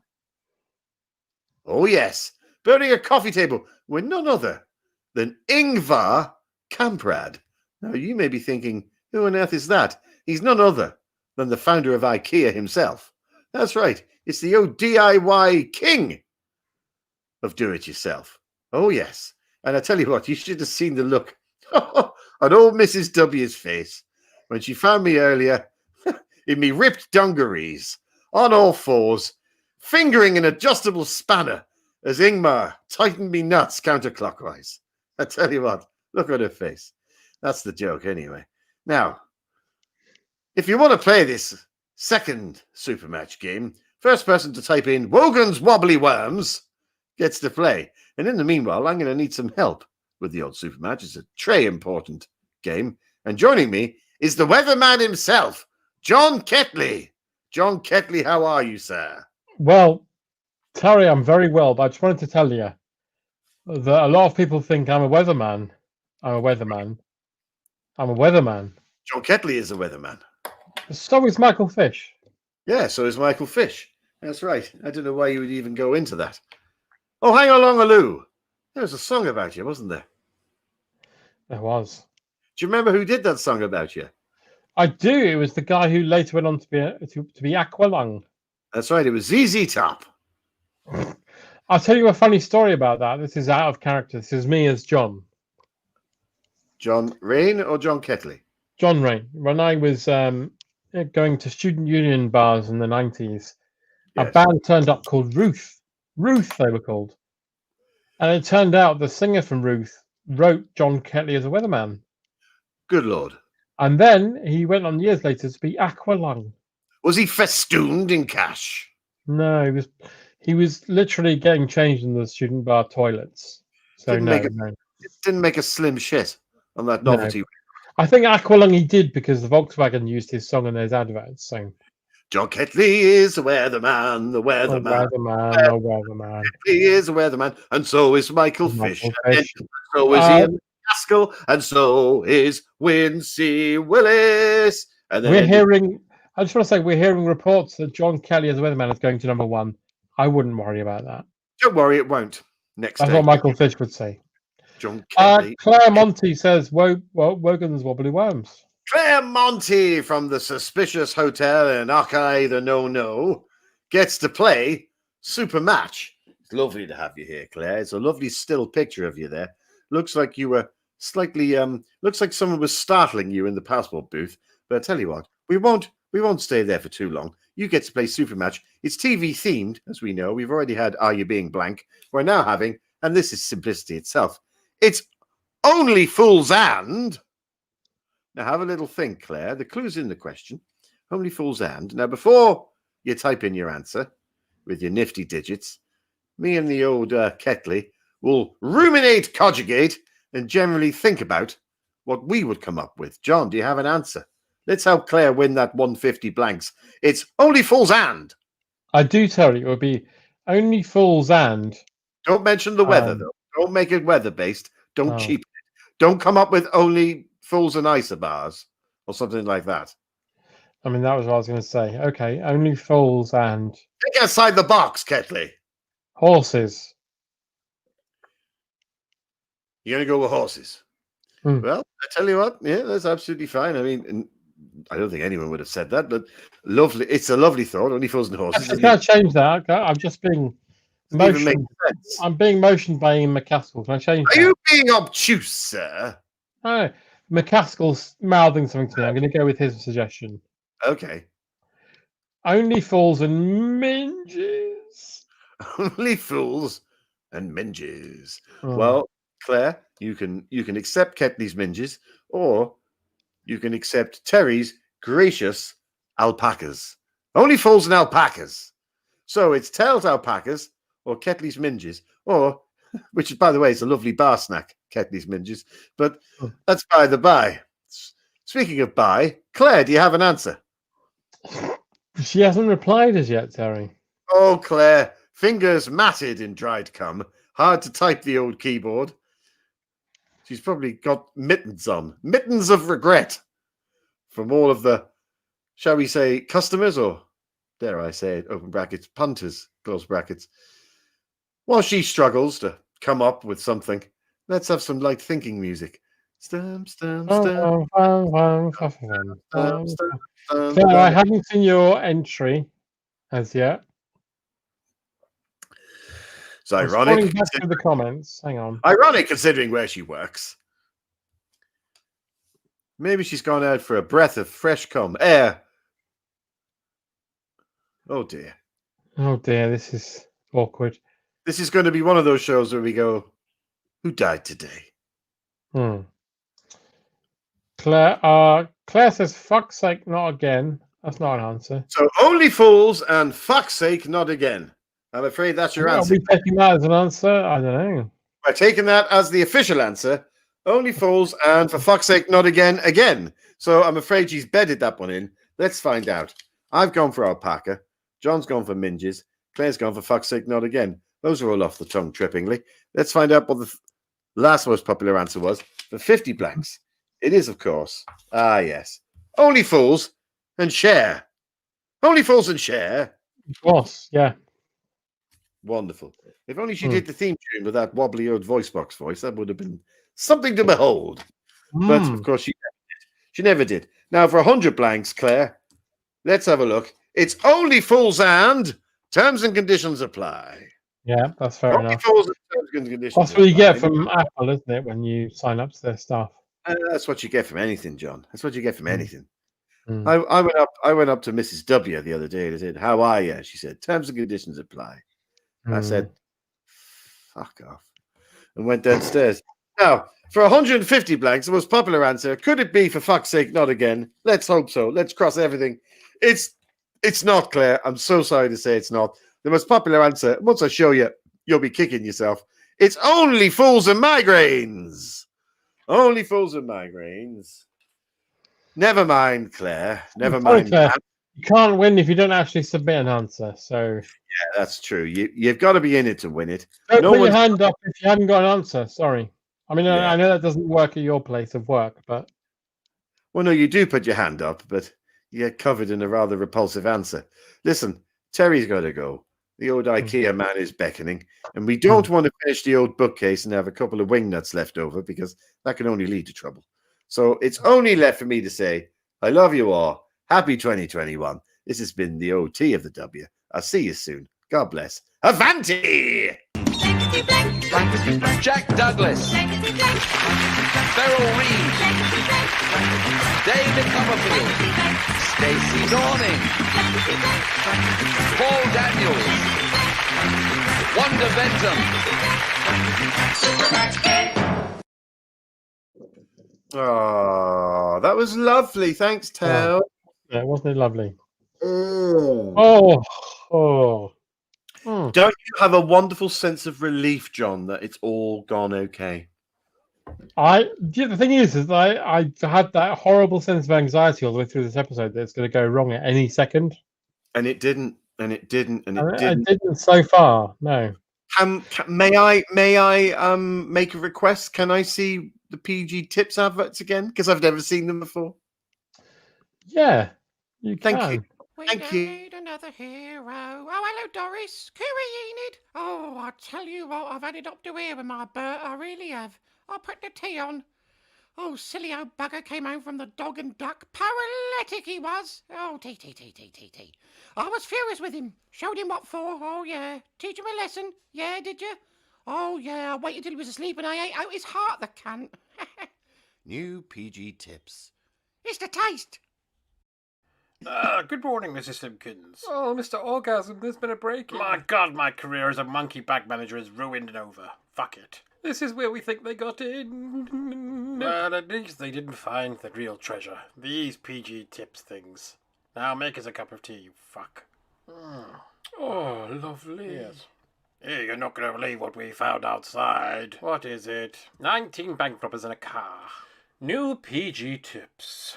It's the taste. This is where they got in. Ooh. I mean, that's what's funding this podcast, is those advertisements. Podcast? Yeah, and they community service, whatever it is. Whatever it is, John. But look, Sorry? We've done it. Well, ironically, I was saying we've done it without any problems, and then you went, sorry? Well, I was just going to say, in 3 months' time, we've been doing this for a year. Fuck. And by all accounts, from looking at the news again, we're not going to be outside until at least fucking May or June. No. I'm not sure if I'll make it. I'm just going to say that now. Well, can I say something that's close to your heart? Is that I'm worried I'm not going to get a haircut till spring. That really hurts me. I know. You can come round to me and we can be in a bubble and I'll cut your hair, John. I'll cut your hair. If you're not careful.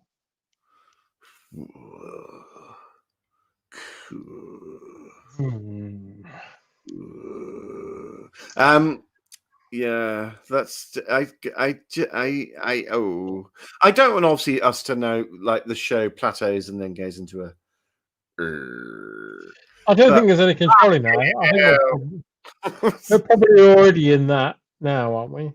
I think we are. Yeah, I tell you, and I got so enraged. I got really enraged. I get enraged daily, but obviously Boris was on today. As I'll just fuck off all the time. But yesterday, Priti Patel. What is it with her fucking dropping G's at the end of everything? Doing, pretending. I hate it. She goes all street at the end of stuff, and it's like, ugh. Well, she kept going on about counter-terrorism, and she meant terrorism. That was upsetting. I know. It's just, oh, fuck. Anyway. Well, I mean, on the very base of it is that none of this, if any of this wasn't happening, then Michael Spicer wouldn't have material. That's true. That is true. But he's also stuck at home, homeschooling. So I'd imagine he's. Oh, he is. But God bless him, because if this wasn't happening, then he wouldn't be able to. Yeah.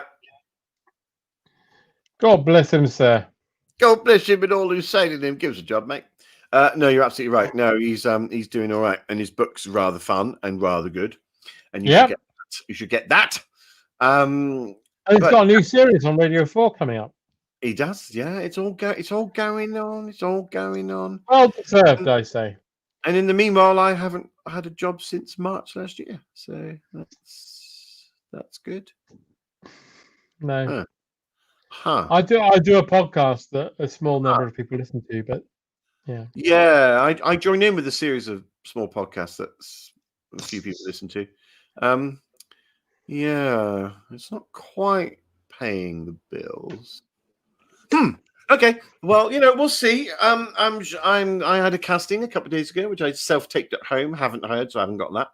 So did Claire. She got one as well. Well, it's by a company called Private, and you can have a lot of fun. There's you and 12 men, and we consider it as very much a sort of action film. You'll find out in a minute. Have you ever heard of a sneeze guard?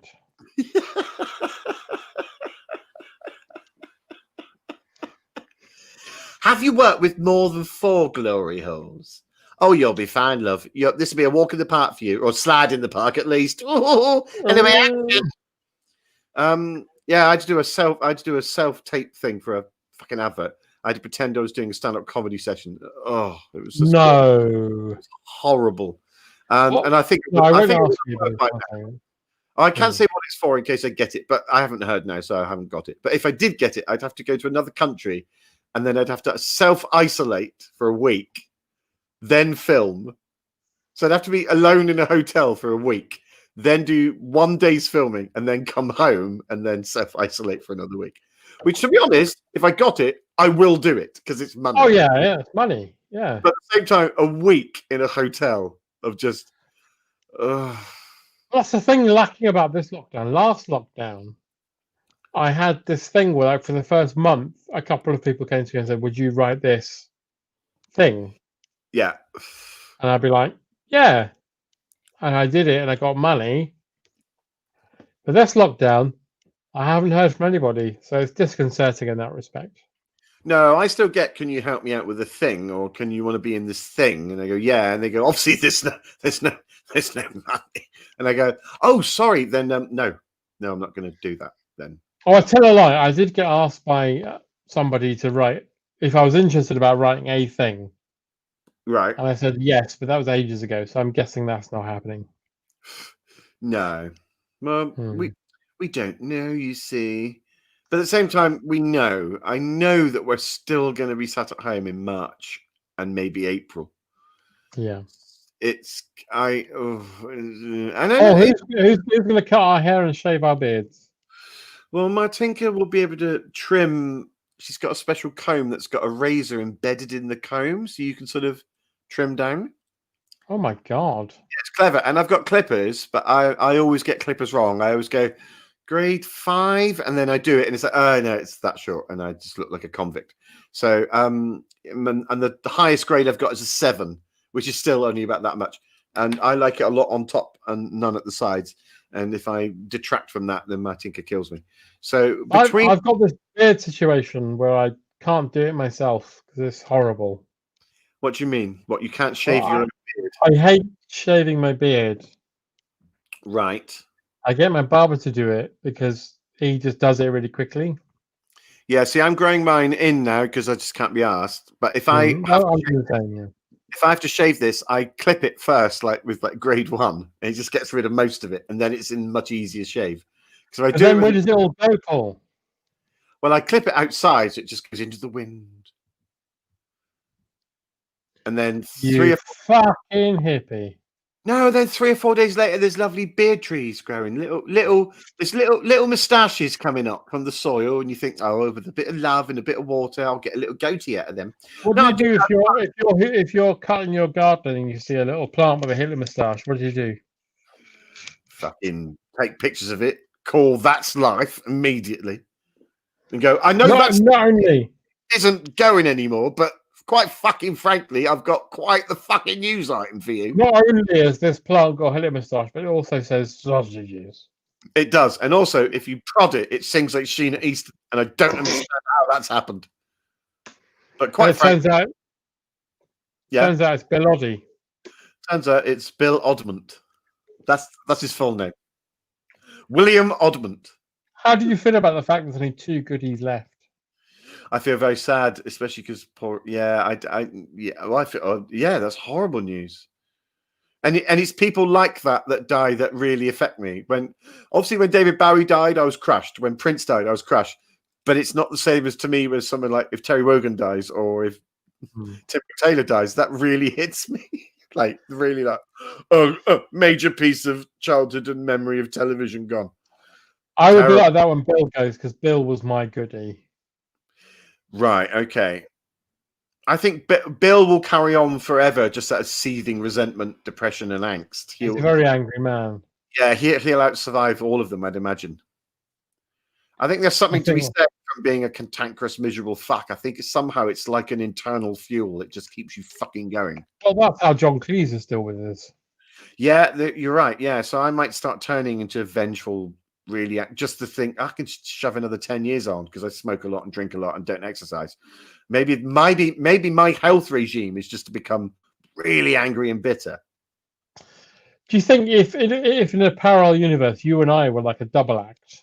Yeah. Do you think people would be beloved of both of us, or do you think they would prefer one over the other?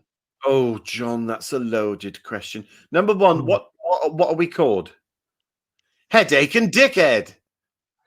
I don't know. It would probably be like Litchfield and Rain, wouldn't it? Because of the syllables involved. Yeah, you're right. Yeah. It can't be Rain and Litchfield. That doesn't work because you wouldn't have Wise and Morecambe. No, I'm not comparing us, Jesus Christ, for that. But I am. I'm talking in a parallel universe where we're moderately good at what we do. I think we wouldn't. Luckily, we wouldn't fall into the Morecambe and Wise pit of where everyone just loved Morecambe and Wise wasn't funny, and then they tell you in all the documentaries, actually, Wise was really funny, and you look at all the evidence and you go, no, he wasn't. He never was. I mean, I'm sorry, he wasn't. He really wasn't. He was good on the City Show. He was very good on that. But I love it when they go, oh, well, listen, there wouldn't be a Morecambe without Wise. And you go, no, I completely agree. There wouldn't be a Morecambe without Wise because Eric Morecambe did all the funny.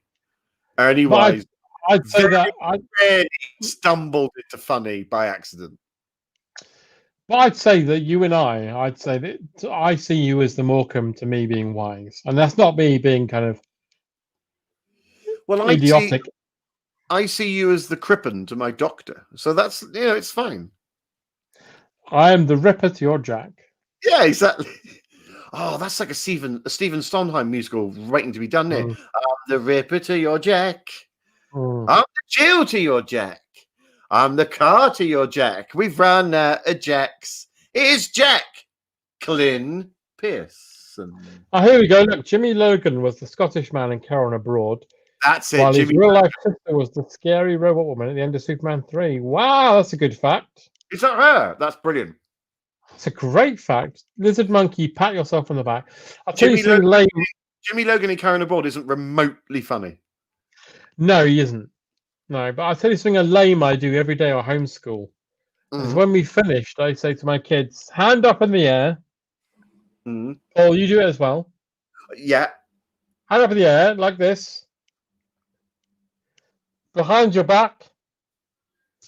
And pat yourselves in the back for a well done day. Okay. That's lovely. And Yeah. how do they often react to that? Right turn, Clyde. Okay. If it was raining Litchfield, we'd need a Weather Girls piss take theme tune. Yeah, you're right. Tim Coleman, that's your next job. There you go. Who was the scary robot in Rocky 4? I don't know his name, but the interesting fact about the robot from Rocky 4 is that James Brown liked it so much he took it on tour with him. And if you Google pictures James Brown Rocky 4 robot, you'll find pictures of that robot being on tour with James Brown. I'm gonna make a confession. I've only ever seen Rocky. You've not seen the others? No, and I tell you also, when I saw Rocky, I went, "This is shit. I can't stand it." So I just stopped. Love Rocky. I couldn't stand it. Rocky 2 is a classic sequel where it's a repeat of the first film but changed slightly. Right, I don't know. I've never seen Rocky 3 is great because it's Was that the one with No, Rocky 3 is Mr. T. Right. And it's interesting because it's about Rocky being so self-assured of his abilities that he doesn't train and gets beaten and then has to train again. And then Rocky 4 is Dolph Lundgren, and that's 60% montage of the other films. It's amazing. Right. Yeah, I'm in no hurry. That's the thing. We should talk about them one day.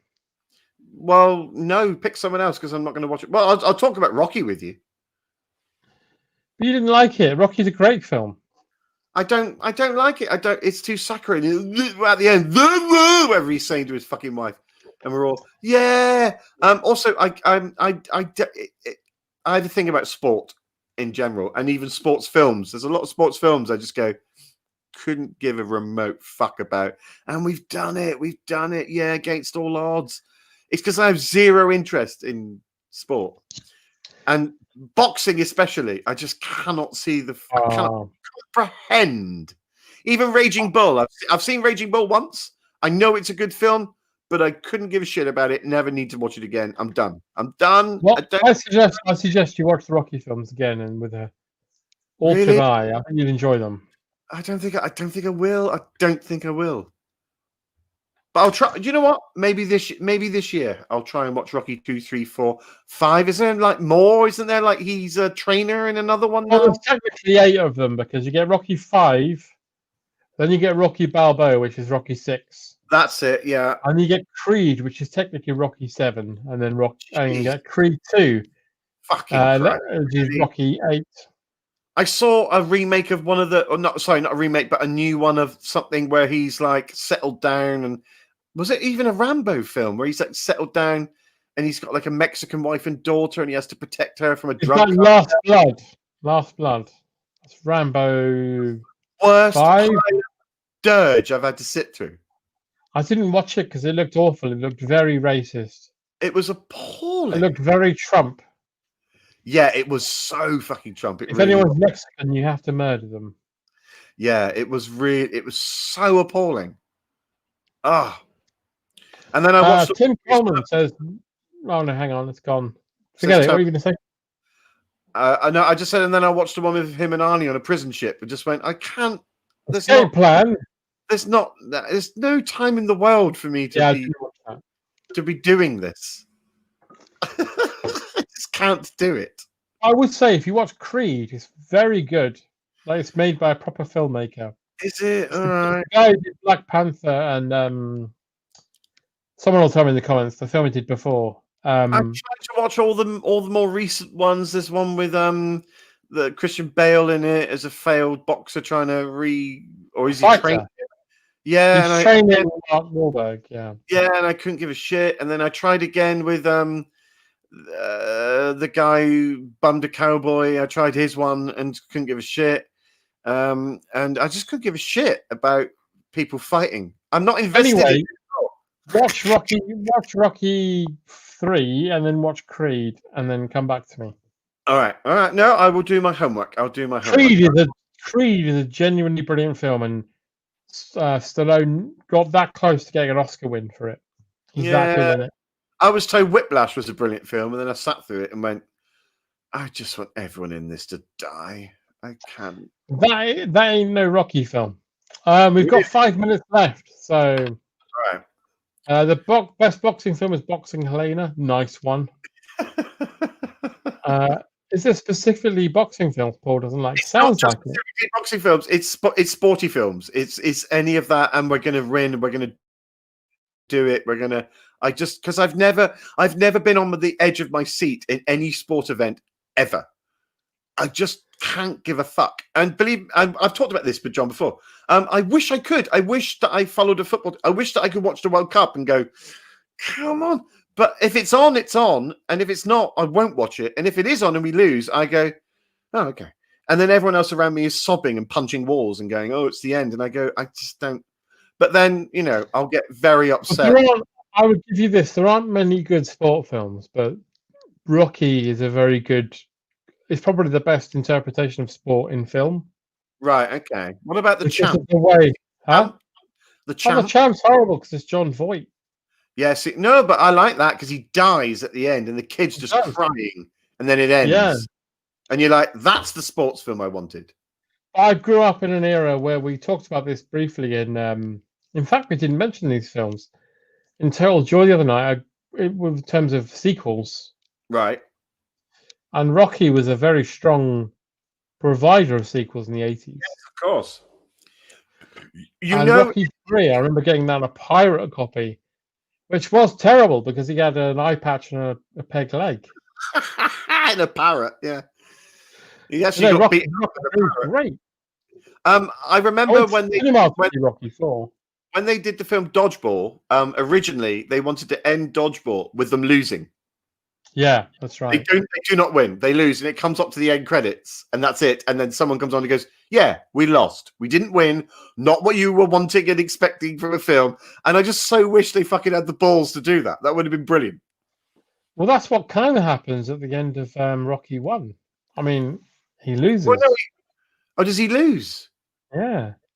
I don't know. I can't. All I know is that music goes, and he's like, and I just like it's horrifying. He gets his trainer to cut his eye open because it's so welded shut. Well, he got his eye fucking injured when he was in First Blood. He should be used to it. True. His trainer should do that. Anyway, we got like a minute to go. Okay, sorry, we've wanged on about films. Okay, no, that's what we're here for. Let's just cool down. Well, we made it. We made it for 2 hours without any incidents. I know. I'm so happy about that. When we met backstage, it was fuck up central, so that's good. Yeah, and that means we'll do this again because John and I were saying if it didn't work, we'd say fuck this. We can't go through it, but it's worked again. So hopefully in 2 weeks' time we'll be back again. Yeah. Yeah. So in that case, thank you all for being here this evening. Yes, Happy New Year. This would have been our New Year show, wouldn't it? Yes, and thank you so much. I drank all my wine out of that. If you look just above my shoulder, just up there are 2 new additions on my TARDIS shelf, and that's all thanks to you guys because I got one from I got the 13th Doctor's TARDIS from Forbidden Planet, and then I thought that's not enough, and I bought a huge TARDIS cookie jar and mug from Amazon with your money, and so it was money well spent. I haven't spent my T-shirt money yet because they haven't updated their shop as yet, and there's nothing I want. So I didn't want it to be for the sake of it. I want it to be special. Yeah, you want something like Sea to Shining Sea, Cannonball Run. And you'd be like, that would be perfect. Fucking that now. Yeah, but as yet, I mean, I had a good look because I thought you have that feeling, don't you? Like, I'll get it for the sake of it, but there was nothing I wanted, so I thought I'll save it. So at the moment, I haven't bought anything, but I will. Well, listen, we're on the hour. It's been 2 hours of absolute comedy pewter, and it's been so lovely that we could do this because this would have been our show 2 weeks ago. But we done it. I think it was 3 weeks ago, wasn't it? 3 weeks ago, yeah. Well, it was January the 1st, wasn't it? It was New Year's Day that we were going to do it. So, no, you're right. Yeah, 1 day shot. Yeah. No, you're right. 3 weeks ago. Good Lord. We'll be back in 2 weeks. Yeah, we're back in 2 weeks. And thank you so much, as ever, for watching and tuning in, because else it would just be John and I doing that to each other, which you probably do anyway, but without the cameras. In that case, it just remains for me to leave you with saying thank you, Internet, for letting this happen this evening. Thank you for watching, and thank you, Paul. Thank you. You You know what? You're always there.